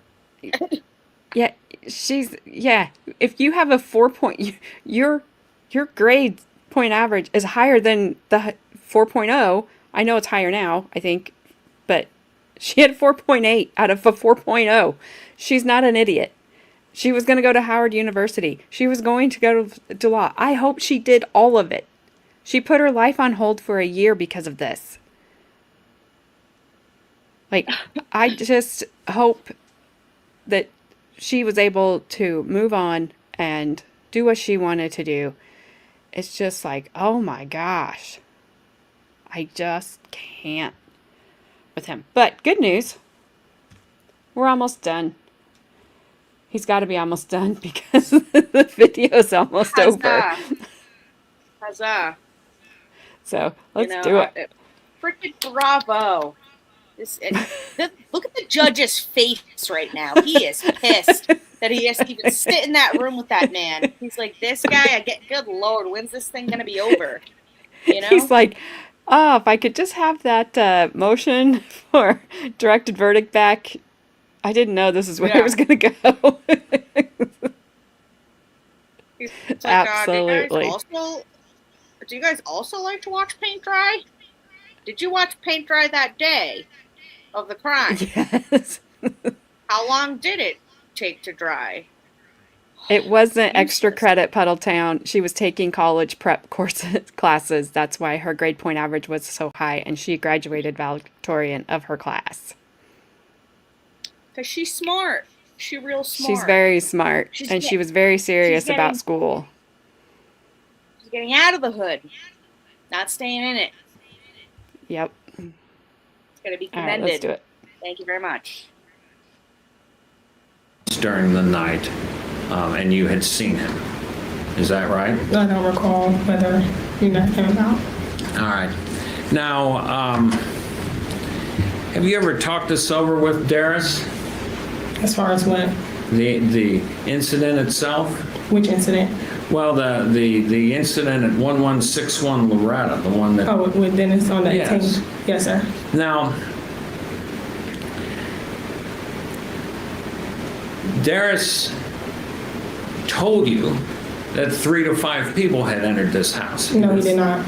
How many people did he tell you? He didn't tell me anything. I heard from Miss April and also on the news that 3 to 5 men had entered the house. You'd heard that from April too? When Miss April had stated it. She stated it on the news and it was on the news. 3 to 5? Yes, sir. Okay.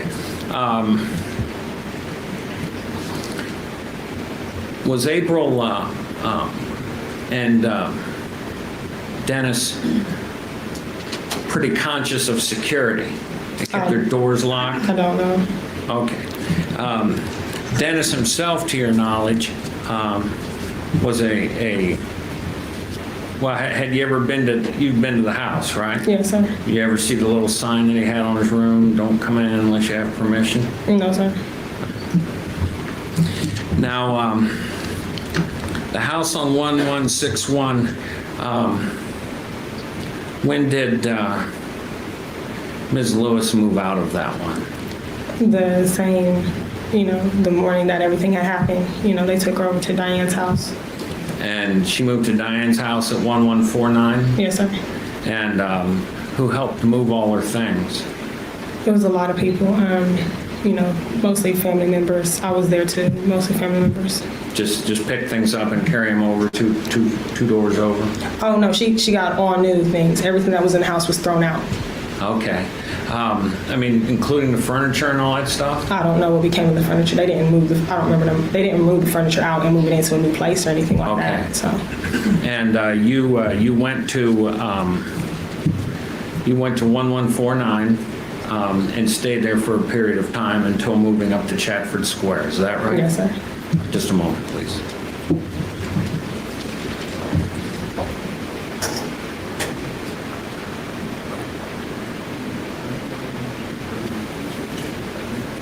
I think she said 4 years, so it sounds like all through high school. Or maybe they would have been out of high school Were you for a year. present at any time when Derris was addressing the media? No, sir. Did you have an opportunity to view any of those programs? One of them, I didn't stay and wait for it to come on or anything, but All right. So you're telling us that you only ever saw one Derris interview during all this period of time on TV? yes, sir. Now, did he at some point when he left on the morning of 118 tell you to watch the television? Yes, sir. And did you watch the television? Yes, sir. And you didn't see anything, did you? No, sir. He specifically asked me to watch the news, but it was, like 2 in the morning. There wasn't any news on. Yeah. And you never saw any of this on news or watched any of this on TV except the one thing that you found accidentally. Is that right? Well, I didn't find it accidentally. Well, I'm assuming if you watch it just once and you see it just once on TV, you stumbled on it accidentally. You're not making a deliberate effort to watch the news Right. stories. Is that right? Yes. All right. Do you remember what news story it was? Was it the funeral or was it the incident itself? It was the morning, it was after the incident. Of the incident? Yes, sir. And Derris is on television, is that right? Yes, sir. And he's saying that, what, he has to be strong and he has to go to school and... No, he was saying that Dennis was on the track team, and he was basically saying what all his brother was involved in. I don't really watch the news like that, TV like that. So. All right. You guys went to school shortly thereafter, right? Around 9 o'clock, yes, sir. Did you stay all day? No, sir. How long did you stay? About a couple hours. And you left at noon? I'm not sure what time we left. But. Okay. How'd you get home? Did Derris drive you? Yes, sir. And home was 797 Wagner? No, sir. We went to 1149. 1149? Yes, sir. All right.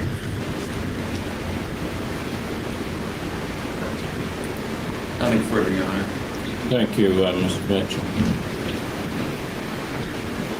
Redirect? Nothing further, Your Honor. Thank you, Ms. Holloway.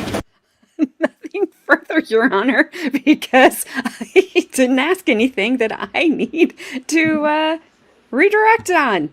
Good grief. I don't even know what to say.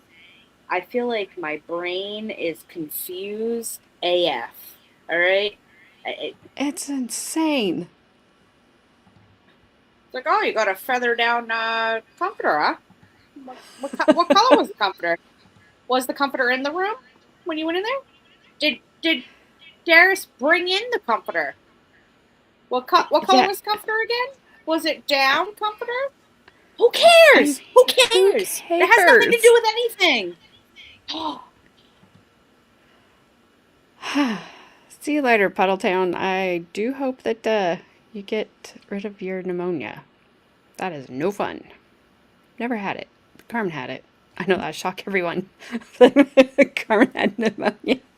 Pneumonia, because why wouldn't she? But I watched her go through it. I didn't want to go through it. Yeah, he didn't want to put her through any more of that, prosecutor. True. I didn't either. Oh my gosh. Okay, so this dude that's coming up next, his name is Derrell. He might be the Derrell or the Derrell. The other Derrells. Derrell? Because his name is Derell. So My other brother Derrell? yes. So he lived next to the crime scene. Was it Debbie's But- Derrell or Debbie's Derrell? Derrell. I don't know. But his name is Derrell Tanner. But I can see the confusion. I can see the confusion. See you later, Ash. Hope you Bye, have a Ash. good Love night. you. Yeah. It's that Debbie Tanner. If Bad Dazzer has anything to say about it, she is. Sorry, I mean, bad joke. Derris, Derrell? Darrell, Derris? Derrell? Darrell, My other or brother Darrell. Darrell? This is Darrell. My other brother Darrell. And my other brother Darius. This is Darrell. And then they're like, this is Mike. Yes, this is Pat. Yeah. Like, It's like, this is my other brother Tim. yeah. Oh my gosh. So Is this the random. one lead investigator made out she didn't understand what name Derris told her? I don't know, because I couldn't understand if you're talking about the tape. I don't know. Come on. Exactly.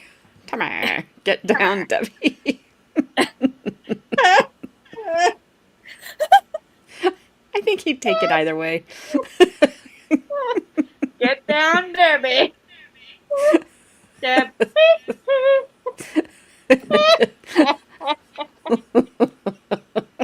That could mean so many What's- things. Yeah. Alrighty. This guy's just got a times. grin. Good time. What's up, Robin? Robin.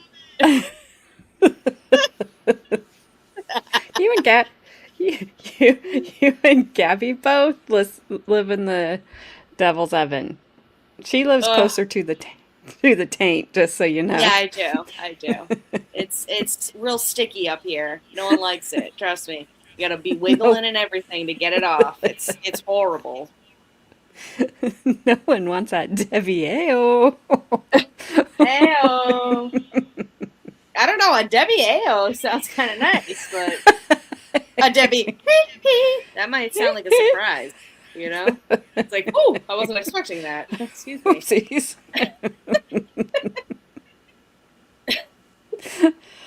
Alrighty then. That little break was brought to you by, I have no idea, because Gabby, because my brain is ping, ping, ping, ping. You know, just happens. Yes, There we go. Exactly. that'll work. All right. Bad Dazzler knows what I'm talking about. Yes, sweaty ball sack. Yep. That's how hot it is. That's the kind of weather we get up here. It's not nice. Whoopsie doodles. also, it's also sponsored by Oopsie Doodles. If you have an oopsie, we will doodle over it.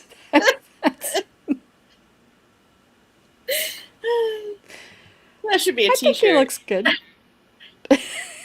Sponsored by Oopsie.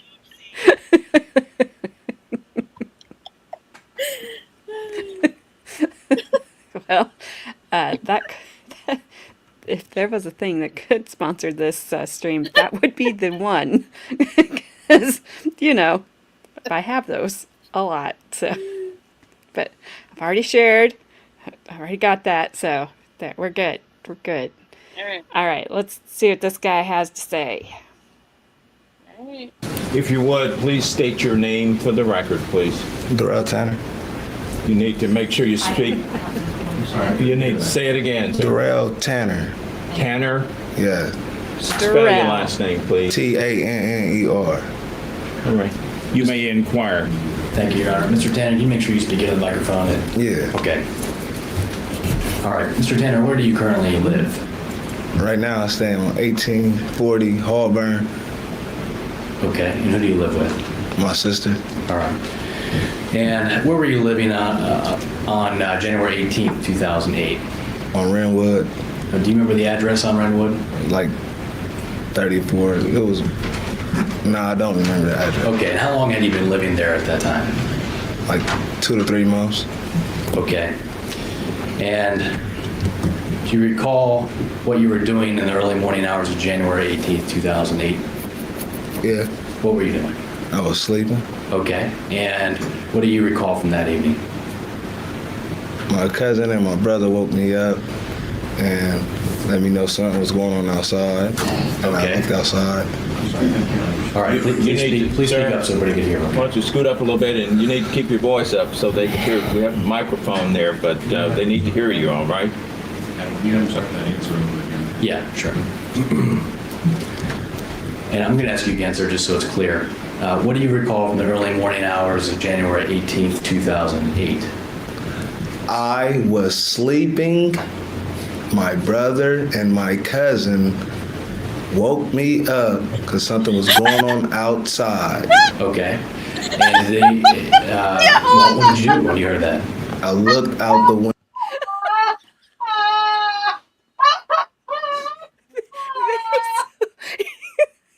So he's great. I love him. They deserved that. They deserved that from him.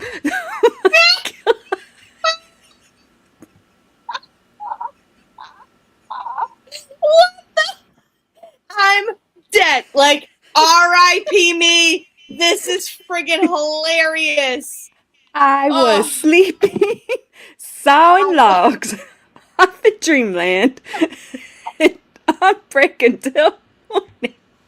Oh my gosh, that was perfect. That was perfect. They did ask for it. I will replay it. Oh my gosh, I'll replay. That was amazing. I was sleeping. I don't know where it started, so I'm just going back a little bit because. Oh, there it is. I need a tissue. I need a tissue. I can't see anything. I'm crying. Oh I my was gosh. sleeping. The way I looked up real quick. When I heard him start talking like that, I looked up. I was like, "Wait, is this a different person already?" I'm like, "We just started." I looked up. I was like, "Nope, same person. Get him! Get him!" They were giving him such a hard time about the way he was talking, so he's like, "Okay then." I was sleeping. He's gonna talk clearly for you, and here it comes. And I'm going to ask you again, sir, just so it's clear. What do you recall from the early morning hours of January 18th, 2008? I was sleeping. My brother and my cousin woke me up because something was going on outside. Okay. And what did you do when you heard that? I looked out the window. All right. What window on the house? My room window, the front window to the left if you're walking up to the door. Okay. And in what direction did you look? To the right. All right. No, yeah, it's going to be my right if I looked out my window. Okay. And tell the ladies and gentlemen of the jury what you saw. I saw 3 dudes running on the side of the house towards Hudson. Okay. And when you say the house, are you referring to 1161 Loretta? Yes, the house that the twins were staying in. Okay. And now, did you know the twins before this? I knew them, but I never talked to them. I didn't speak to them or nothing. Okay, so they didn't hang out in your circles or friends? Never even looked at them, never was a friend or nothing. Okay, all right. And I want to slow down a little bit. When you looked out and you said you saw these people, specifically, did you see them leaving the house in any particular way? 2 came from the front, 1 came from the side. Okay, and you say from, were they exiting the house? They was like, I can't say that they was running around the house that late, so obviously they had to come out, the 2 had to come out the front door and 1 came out the side door. Okay, and how would you describe how they were coming out of the house? Running. They were running? Yes. Okay, could you hear them say anything from your vantage No, point? I can't hear them say nothing. Can you describe anything they might have been wearing? Black. Black? Yeah. Okay. And in what direction did you see them run? Towards Hudson, towards the back of the house, towards Hudson. Okay, so it appeared that they ran into the backyard? Yeah. Okay.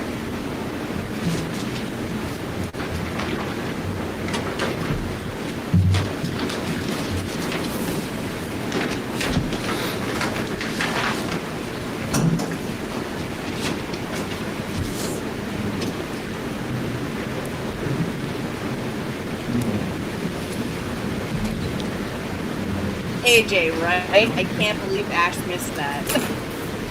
I know. She would have You may. loved it. Lost her mind.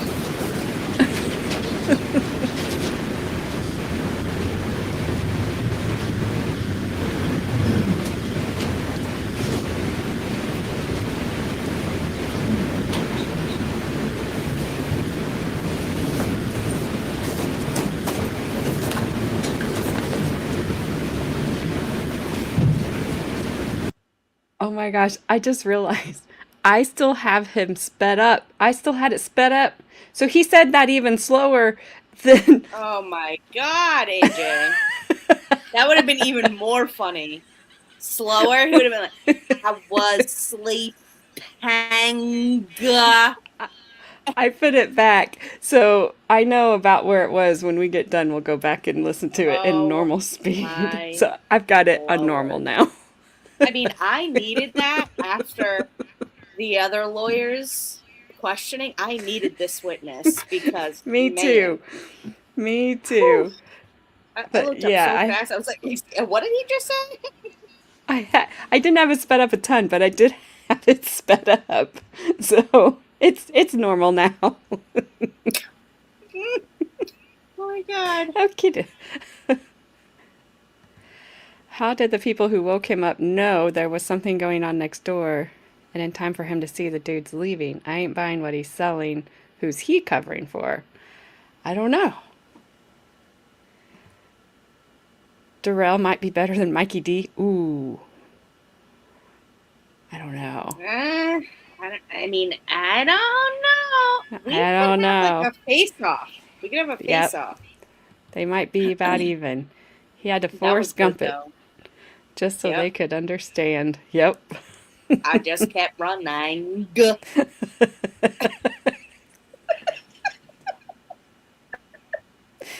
Okay. All right. Oh my gosh. That could be. Yes. All right, let's go.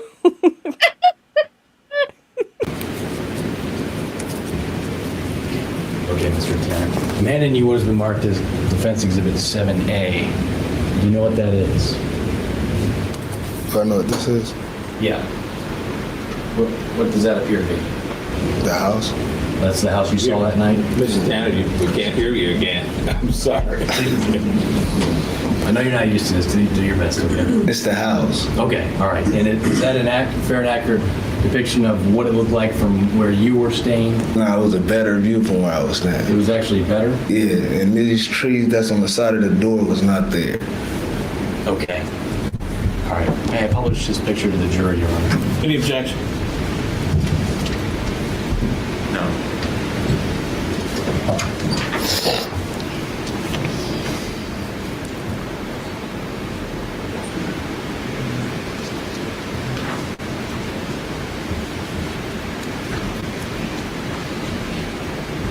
Good night.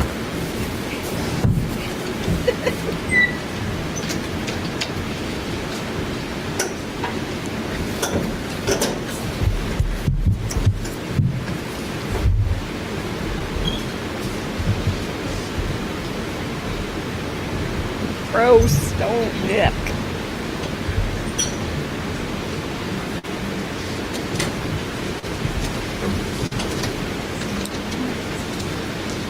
Now, Mr. Tanner, this picture was taken during the day. From your vantage point, it was nighttime then, right? Yeah. And can you describe to us what the lighting was like of the house when you were looking at it? I think they had like a motion detector light or something on the side of their house. Okay. That's what was on. And what was it, a bright light or not a bright light? It wasn't bright, but it wasn't dim either. Okay. And do you recall what side of the house that would have been on? The same side of the side door. Okay. So would it be towards the right from where you were looking? Yeah, it'd be to the right. Okay. Were you ever contacted by anybody from the Columbus Police regarding this matter? No. And after this incident happened, were you in the home the remainder of the evening? At my house, Yeah. portion of the day, and then I left and went out of town. Oh, okay. And what time do you think you left the next day? Like 5 or 6 o'clock. Oh, okay. PM. Not until PM. Okay. All right. And at any point, were you aware of any officers knocking on your door on a neighborhood canvas or anything? Nobody came to my door. Now, there was some earlier testimony that Derrell or Derrell was telling people he saw people running from the home. This person was said to have said they had a shootout with them. Did you tell anybody you had a shootout with anyone? No. You never said anything like that? No. You recall ever?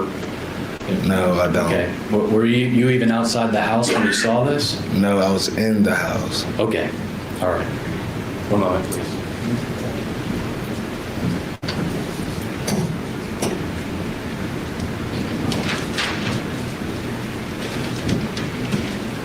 No further questions, Your Honor. Thank you.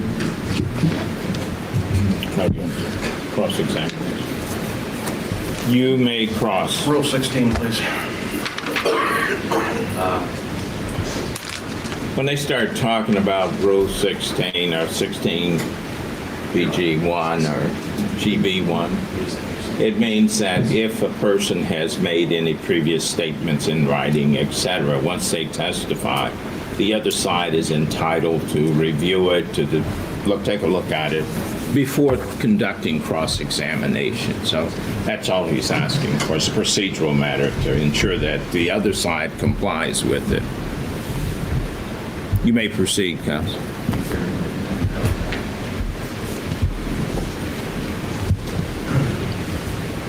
Do you know Vince Brown? Yes. Yes, that's my cousin. That's your cousin. Yeah.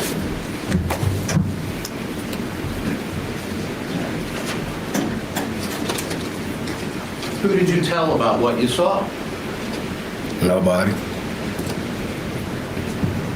Well, did you tell Derris Lewis what you saw? No. Did you tell Jasmine Maxwell what you saw? Yeah, I did tell Jasmine. You told Jasmine? Yeah. Where? The day after it happened, that morning. Okay. Why would Jasmine say you claim to have fired shots? I don't know. Were you puffing? No. Trying to make yourself into a bigger man than you were? No. What do you do for a living, sir? Oh. Right now, I attend school at Columbus State. How do you Major in accounting, play basketball. Oh. How do you support yourself, sir? He's going to school. Mind your I don't business. gotta answer that question, do I? Why? Yes, hold on. Let me say something here a minute. It's a legitimate question, sir, that you should answer. How do you support yourself? Tell him you said. I would tell him. You have the wild right not to thing. incriminate yourself if you wish to invoke the fifth. Counsel? Well, I'm not answering Hold on. the With my question. legs. Hold on.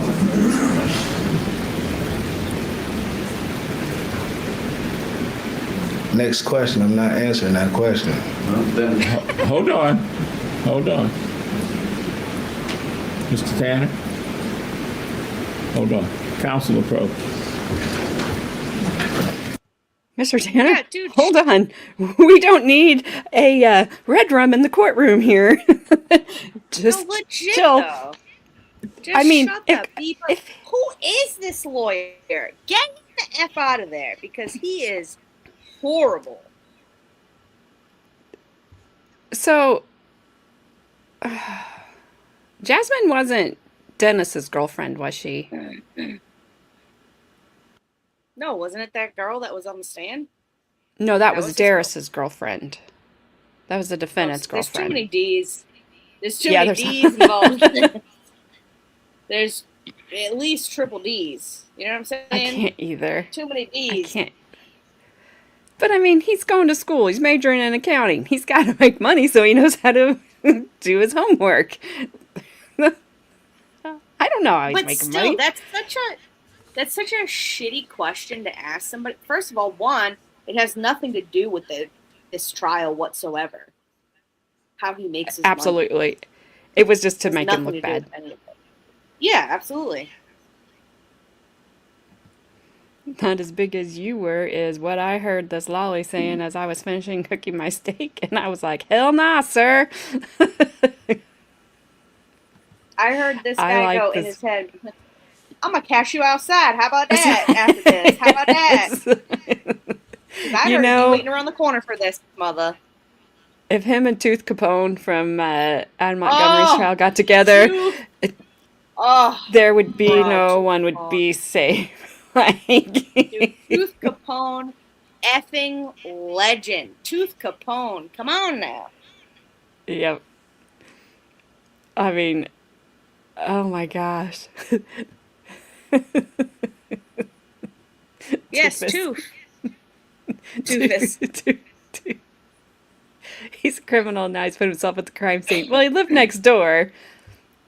I don't know. Like, I don't know what he does for a living. I mean, we can all make our assumptions, but that's all they are, and we might be wrong. I don't give a crap what he does for a living. It has nothing to do with me.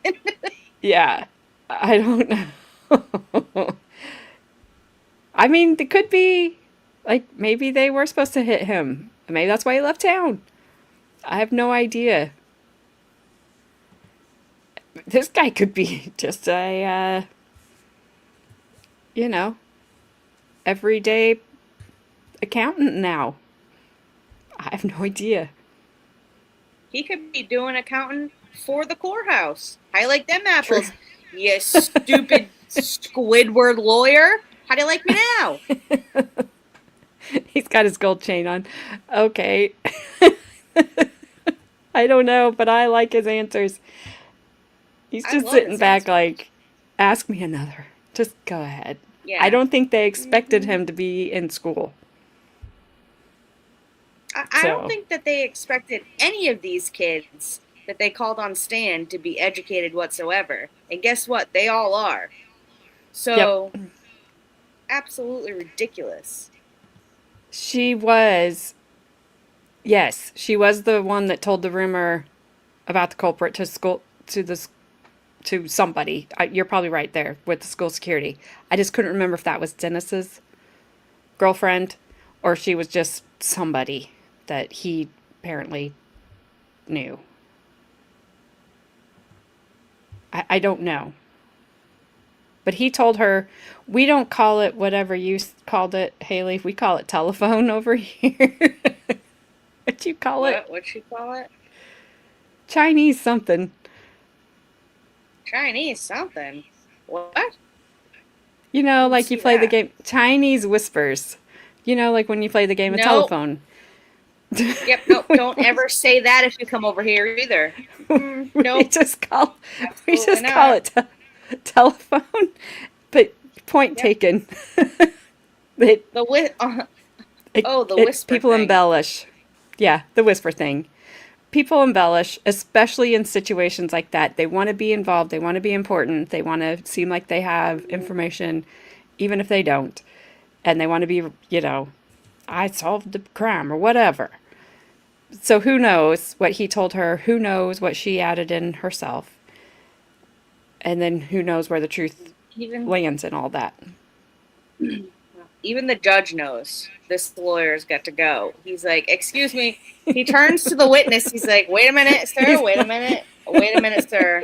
Sir, wait a gosh dang minute. Don't you get up from that witness stand. Unbelievable.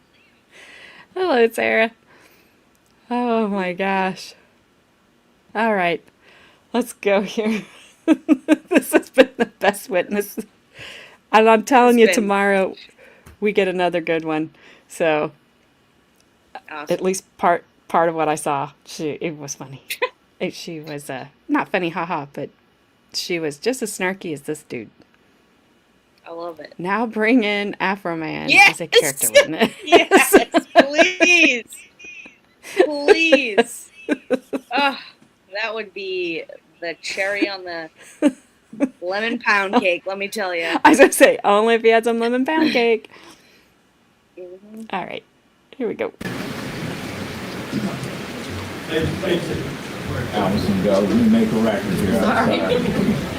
Ladies and gentlemen of the jury, I think I need to have a conversation outside of your hearing. And in order to do that, I'm not going to have you go out. It will take 14 of you to go out. We're going to go out real quick and hopefully be right back. If not, then I'm going to come in and let you go, and then we'll go on the record and hear concerning this matter. Sir, how do you make a living? I live with my sister, and basically I'm living off of her right now. You're living off of her? Yeah. Who pays for your jewelry? Oh, my mom actually bought my chain. I did my own goals when I used to work at Subway. I saved up money for it. Where have you been employed in the past? Subway on Parsons, UDF on Broad Street, McDonald's in Groveport. That's just a couple of them. And when was the last job like that you worked? At Subway, last summer. Last summer, Yes. right? Would that be the summer of 2008? Yes. Right. So how have you supported yourself in the meantime? I just been freeloading. You're a freeloader. So are you in a gang? Nah, I'm not in no gang. Not in any gangs? No. Is there gang activity in your neighborhood? Where I'm at now, no. Where I was before, yes. Back in the neighborhood where this took place, is there gang activity in that neighborhood? Yes. Is that a blood neighborhood? No, it's a Crip neighborhood. Crip neighborhood, okay.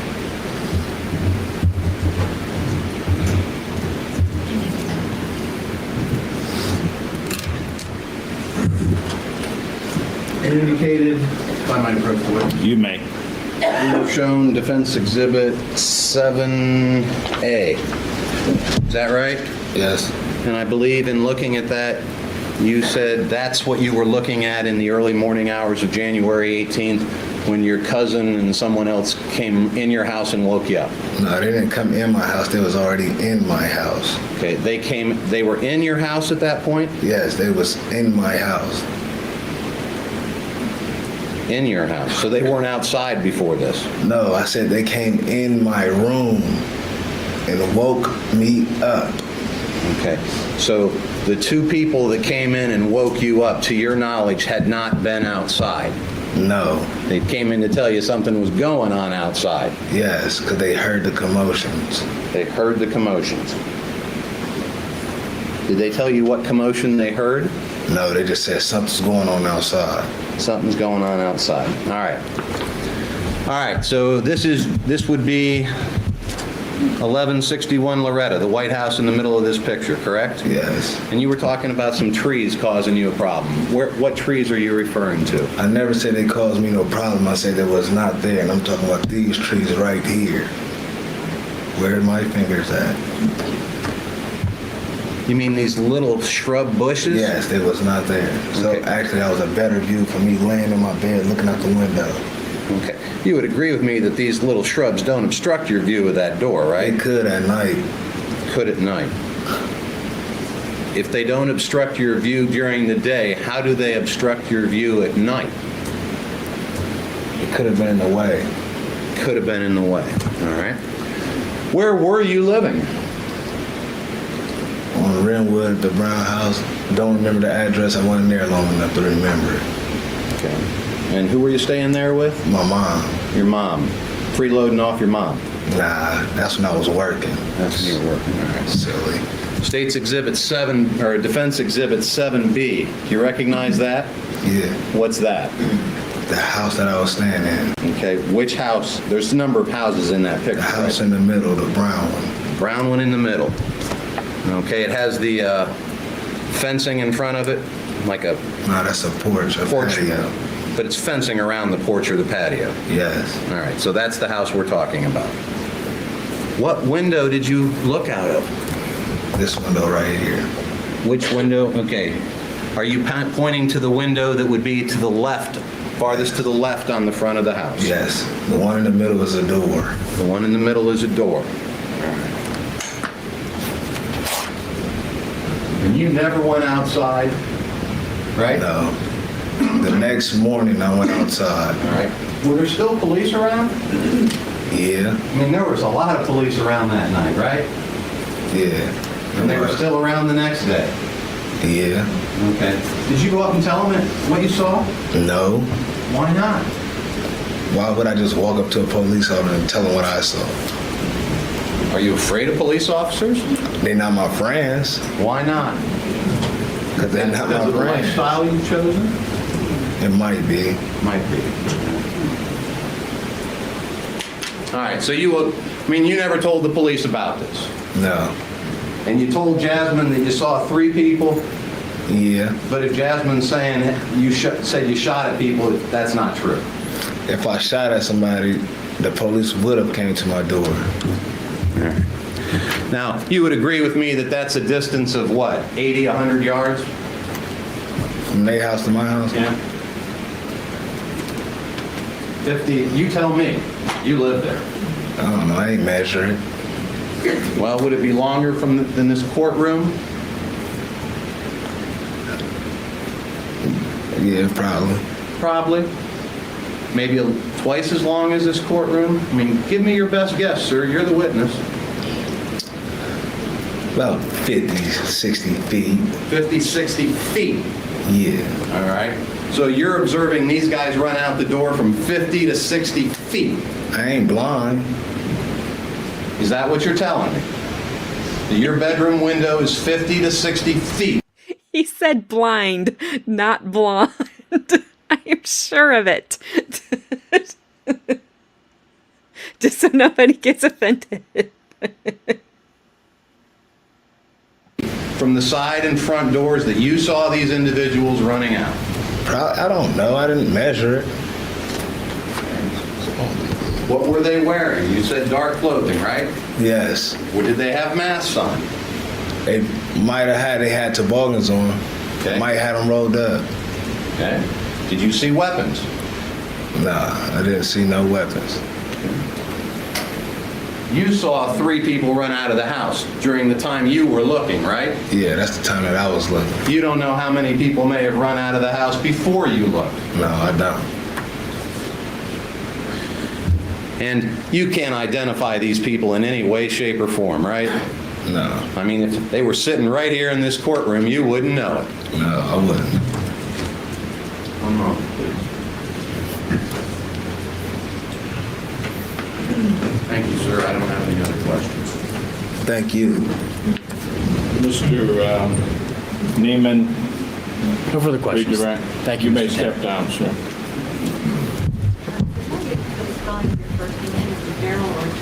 Derrell,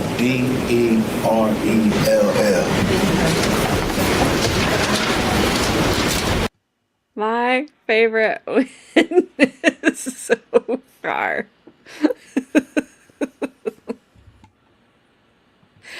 Oh my gosh, my favorite witness so far. I love it. Pretty much. He's so mad right now. Mofo, don't let me get you on the block. He's like, don't let me get you in the parking lot. Derrell. Derrell. Now we know. It's not Derrell, it's Derrell. And he was amazing. I loved it. All I right. hope he cashed him outside because you know what? No, sir. No effing sir. Yeah. That line of questioning was such Was BS. horrible. Such BS. Like, Like, get Woke that. me. sorry. He was trying to catch him where he didn't need to be. He was trying to discredit him as a witness. Obviously, he was like, Absolutely. what kind of neighborhood do you live in? Are you in a gang? Is there gangs in your neighborhood? What the heck does that even matter? Guess what? Actually, if there were gangs in that neighborhood, why are you questioning the gangs? Because Yeah. that is more likely that a gang came into the house to try to rob them or whatever. And murked his brother. How about that? Yep. Like, Yeah. come on, man. And they never even knocked on his door.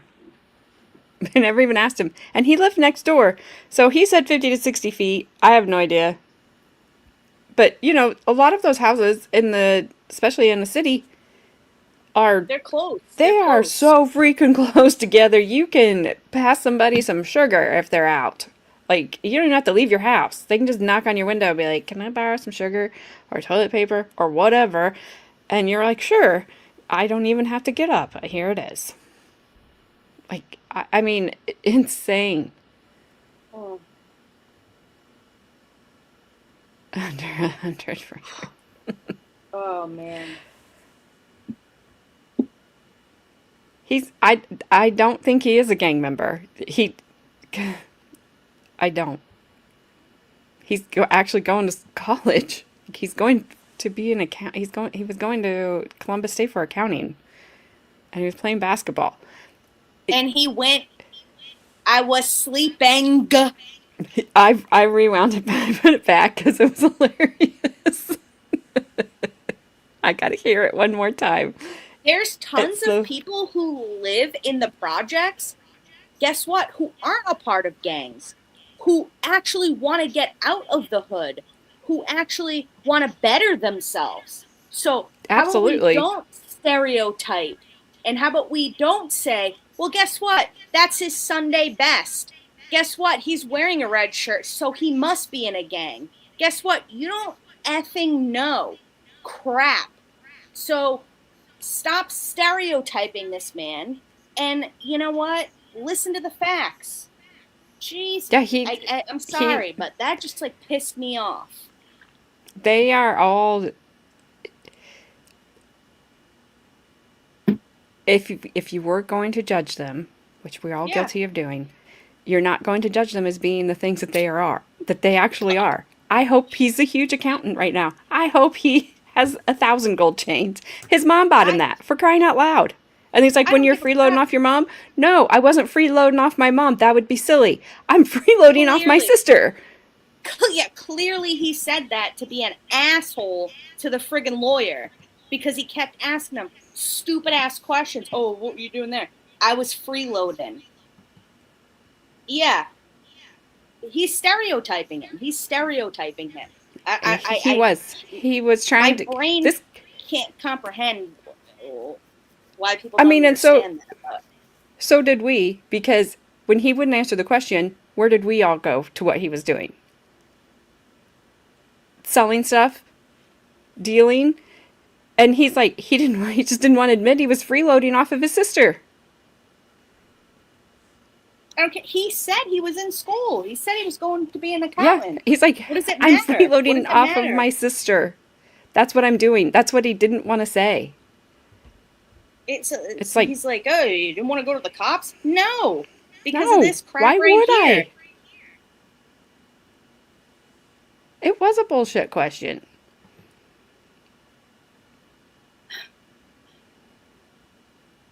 I thought he was a businessman. He is more of a. I think he is a businessman. I hope he is a businessman, a legit one. Now. But I gotta rehear this part because we gotta end on a good note. Mm. Because this is normal speed. Mm-hmm.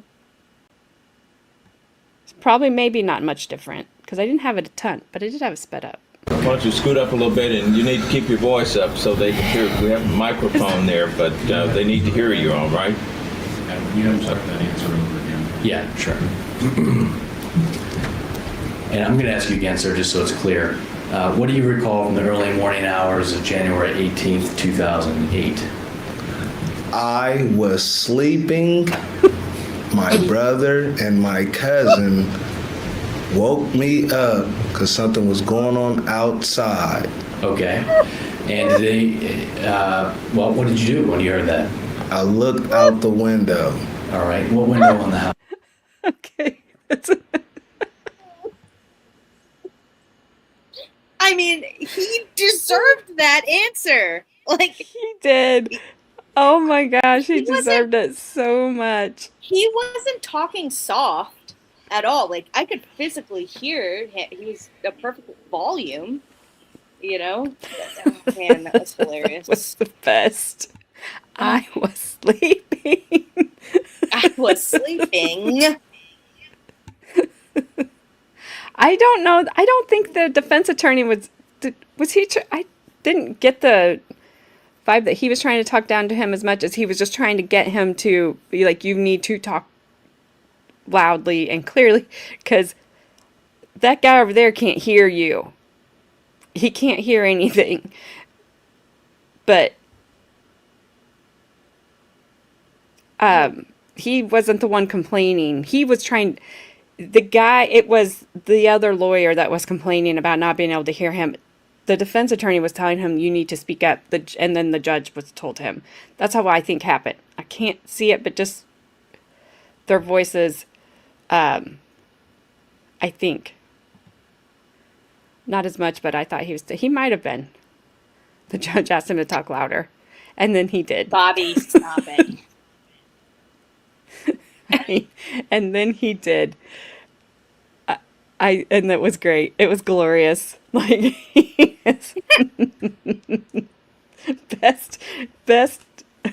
best one so far. I'm telling you. Oh my God. Like, so tomorrow, we get, I think, okay, so we get the people who Derris lived with, and Derris and his girlfriend who testified first, it lived within that house. Melissa Mora and Brent Black. So we'll hear from them first. And then we will hear from Derris's sister. And I think she is the one, when I was going through and kind of seeing what audio was like, that got pretty snarky with the prosecutors. And it was funny. Kind of like this guy, because it kind of deserved it, the way that they were questioning her. Just in the little clip I saw. Like, just stop it.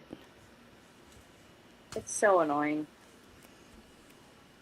Well, like, even their mom, when she took the stand, and all her health issues, even though the lady didn't ever graduate, like, she never finished college, she had a ton of college underneath her belt. She was not a stupid woman.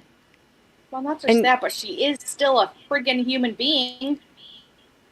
But she was on her kids. Like, she wasn't going to let her kids get caught up in what was probably all around them.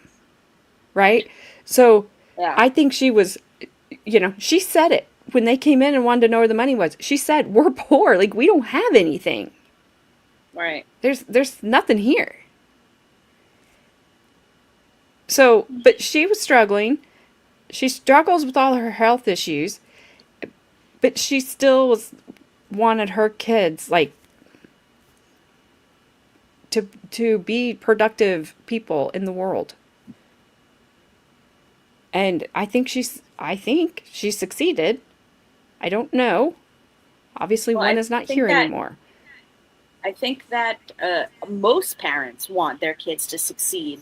Most good parents want their kids to succeed more than they could ever dream of, right? So, absolutely, especially if they're a single parent, single parents have to work harder, especially when they have more than one kid. It's a lot to have to. They got to work probably multiple jobs. They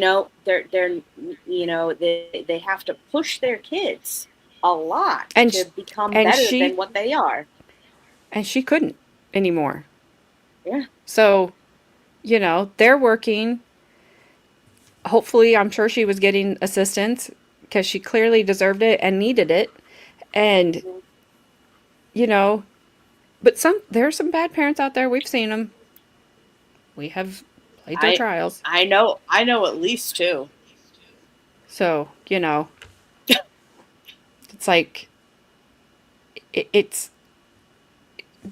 it all balances out, but it doesn't mean that every parent has their kid's best interest. I don't care what, I don't care your level of education or your level of income. I don't care. We've seen it all across the board. So it's like, I don't care. Same. A single disabled mom is gonna, I will try to say it like you, but I can't, is gonna teach her kids how to be good, caring, and humble. Yeah, she's gonna try. And I think she was succeeding. My kids hated they never got a day off school. Oh, I would have hated that too. I'll Yeah, tell we you about my can do mom that. and me sometime. Or maybe you won't. Okay. All right. See you later, whoever. Bye, whoever. Have a great rest of your night. Stay cool. I will. Oh, it's Bobby's favorite degrees here. 6, 7. Ew, I was almost threw up in my mouth. That sounds horrible. I would never want that for anyone. I Well, second he that, did try- Bobby. He did try to get me to say that one day, so, you know, I wasn't going He to. probably just went to go make a pizza and totally missed Yeah, he that whole missed thing. it. Oh, Nibby. Damn your Nibby. My little niece started saying 6, 7. You have my sympathies. That's why I don't have My- children.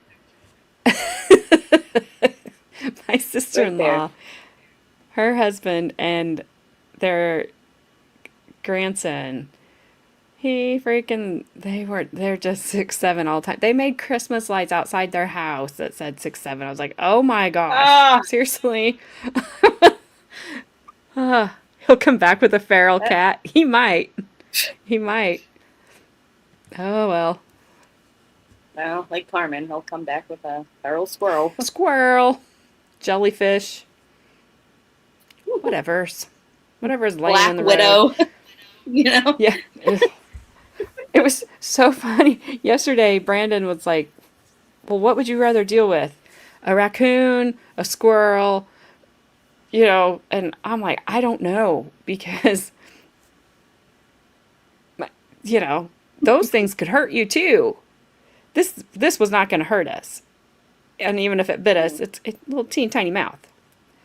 But when he left, he left my house, and him and my husband came back a little bit later. He said, "There's a baby raccoon in the road. I'm gonna go up and move it out of the road." And I said, "Are you serious? Because you just brought up what would I rather have in the house, and raccoon was your number one choice, like number one on the list." No.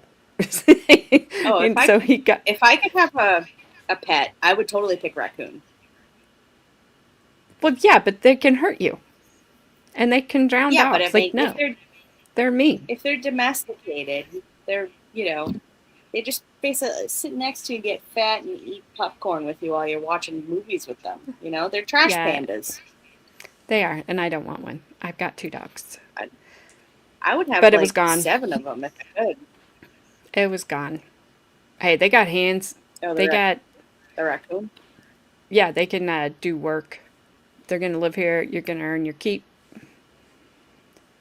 Went to school, worked part-time, took care of bio dad, the last 2 at home. Some kids, although they had a good parent, can go awry. Yes. Other kids don't succumb to the environment around them. Very, very true. No, they do not. No. Ugh, those things are gross. At first, I thought that said potassium. I was like, okay, well, for Potassium makes the best pet. potassium intensifies. Take it, it makes you feel better. But all right. Okay, so that's told you what we got on the agenda for tomorrow. Sounds I won't be here. Wednesday. Neither will But I. we should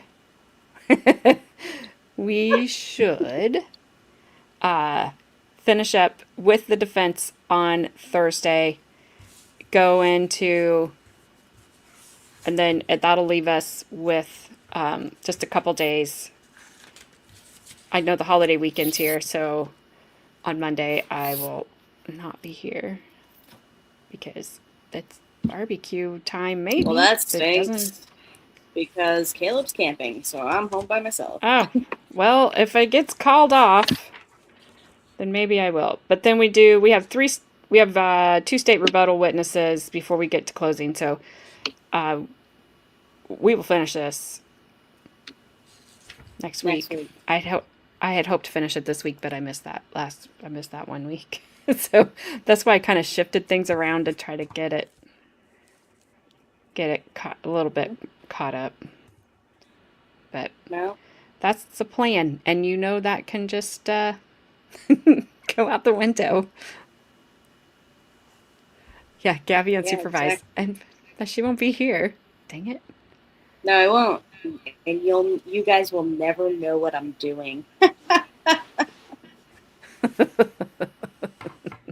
Not even my husband.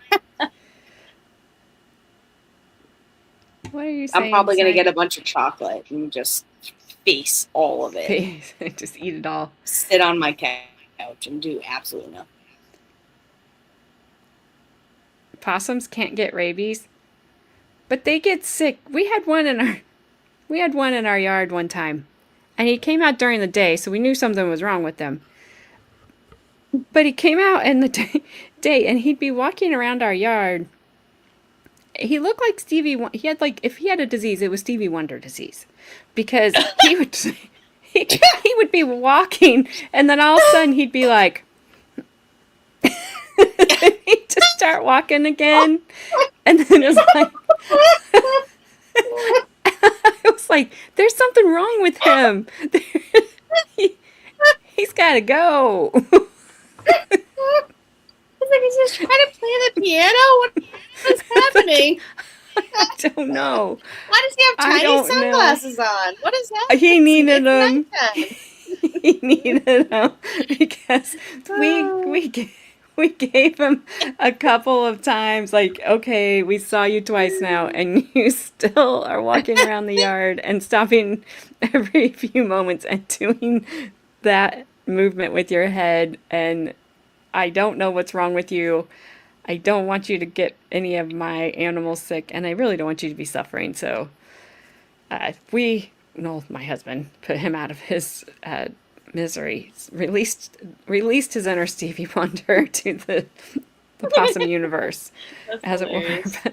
But, I mean, Just picturing a possum walking around like Stevie Wonder. It was just, I was like, what is wrong with him? It was almost like he had an invisible jar stuck on his head. Well, possums are partially blind, aren't they? I have no idea. I thought sure they they only came out at night, Only come out at night. Or all right. My sunglasses at night. Yes, that makes him gangsta. But anyways. Stories for Didn't different even days. see it coming, AJ. Dad Dazzler said. No, probably not. I would agree that they can get rabies, Jenny. Like, yucky. And they're ugly. They're just ugly. Oh, and so I told you I had the little visitor snake in my house yesterday. Today I was talking to Carmen on the phone, and I kept hearing this noise behind me. I was in the kitchen, and I kept hearing this noise, and I'm like, what is that? And I would look behind me, and there was nothing there. And I heard it again, and I looked behind me. Carmen's like, what are you doing? I said, I keep hearing a hissing noise behind me, like Dang. like a snake would make. We're all there. like a cobra, when it raises up Yeah. and it's, like Yeah. at you. That's what I was hearing behind me. And I said, and I don't see anything. But then Rue, she starts looking like under my dishwasher. And I'm just like, there can't be anything that big here. There just can't. There can't. I was like, Carmen, if there's anything right there, I'm already dead. I'm just telling you right now. It's here. It's going to get me. I'm dead. There was nothing. It was the water. It was the water. I had turned my washer on, and because I was had nothing spraying. else going on in the house, I guess it was that. Yes, but it sounded weird because there wasn't any other noise going on. But that's just how jumpy I've been. But now I would be extra jumpy. Like, God dang, dog door. We gotta put a cement block in that thing. We gotta. Yes. I mean, I walked upstairs yesterday and my husband's belt was on the floor. I was like, oh my, I'm dead. No, but seriously, like, why would you put your belt on the floor in that coiled position? He goes, my belt was where? And I'm like, it was on the floor. And he looked at me like, how did my belt get on the floor? I'm like, I didn't ask it. I just saw it. And I wanted, like, you were like, it was about to strike me, I swear. I was like, I was about to hang onto the ceiling fan and just be up there. I did too. And so did my son. It was just everywhere. Nope. I could take care of that one, but I should carry around a baton or something for a while. No, I won't, because I'll miss. That's all I'm saying. I will miss. Yeah. I don't know. It's Hilarious. just country, but my husband said it's always something. And I said, and you know what? In the city, it would be something different, but it would still be something. That's just life. Life is always something. And it wasn't bad. So it got in, it got out, and I don't believe it was a baby, but a big enough baby that the other babies aren't here. So I can't tell. I would hit the wrong thing. I know me. It is. There's one thing or another. Like, it's always something. There's always something. It's life. You'll get false confidence. Amazonian holler, then swing. Oh my gosh. No, I read, get a broom, and you can, sweep it into something and then throw it out the door. Although I probably would not do that either. I would just be calling somebody. I think if I had to, I could have done it. It's like, save Madison, save the dog, save myself. Fine. I could have done it.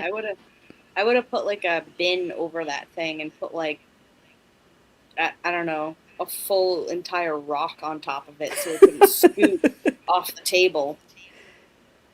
Well, here's the thing. And just left it there until your husband or your son came. I didn't have any boxes upstairs or out in the garage because the trash had just been on Thursday. Yeah, you got a clear bowl? I was too scared to come downstairs where I am right now. A spaghetti pot? To get a box to put over it. And plus, it had to be something that you could see, because then you don't know, like, because Brand's like, if you just threw the towel over it, you wouldn't know where the head of it was, and we didn't know what it was at that point. So, yeah. Oh, hell yeah, Bobby. That's exactly what I would yell, for sure. But if I was home by myself, I would be getting all of the pillowcases, all the bins I had. I'd be getting everything. I don't even know. Everything heavy in this house would be on top of that bin. That's all I gotta say. The broom pisses him off. Ah, good to know. or witch head. Especially since my son thought there was two. That would have been worse. That would have been traumatizing. I told Carmen that I'm like, apparently the snake thought I lived in Texas, so it got confused. So I posted a sign on the outside of the door that said, "No snakes allowed, the St. Texas." Do you think that will work?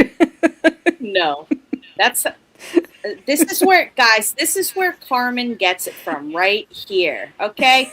No one, a snake would see that and slither right by it. The snake is not paying attention to your sign, AJ.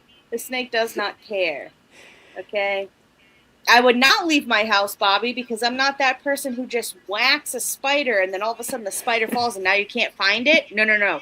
I'm capturing that effort in a bowl, bringing that thing outside, walking across the street, and yeeting it across the parking lot. I'm making sure I know where that spider is. Well, if you yeet it, you don't know where it went. It went flying. Yeah, but guess what? It's out of my house. It might be crawling right back. Nuh-uh. That's why I told Brand, like, do not let this thing go near the house. It's Take gotta it get away. It's going to get past the state highway to get back to my house. So good luck not getting squished by an 18-wheeler on the way to my house. I think not. So what you're saying is your bowls have spider ass all over them. Ooh. Well, maybe. Oh, just call me. As long as it's not spiders or scorpions or rattlers, I can handle frogs, other non-rattles, and bugs. I might have PTSD with trash pandas now. Don't want Santa virus, though, with mice. Ooh. Oh, hantavirus. I think is what you meant. Yeah. Nope. I don't want anything. 8 legs are faster than yours. True. No legs are also faster than mine. That's very true. I mean, snakes be quick sometimes. You know, they be quick. Oh, absolutely. Unless it's cold. And it had like- been cold here. So I think that's probably why it came in. Because it didn't need to be in yesterday. It was hot. Well, I'm sorry, but snakes are laughing at us. They're like, you have 2 legs? I have none. Watch me work.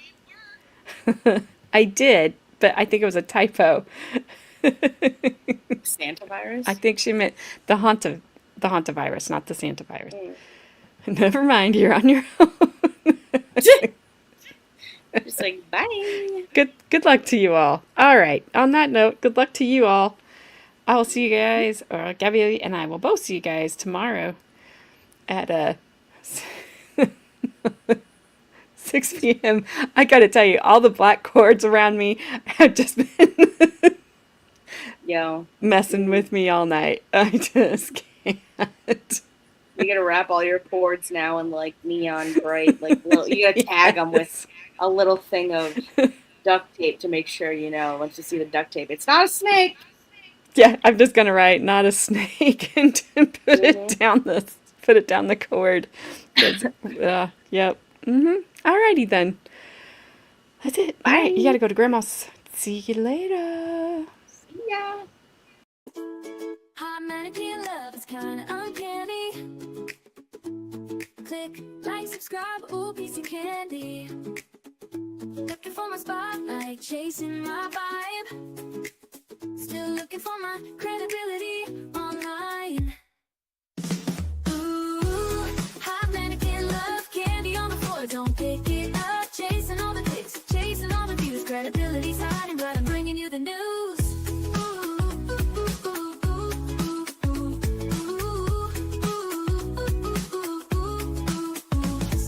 Every little scroll is a mystery, but you stuck around, watch the show with me. Laughs and chaos, that's how we roll. Drop a comment down below before you go.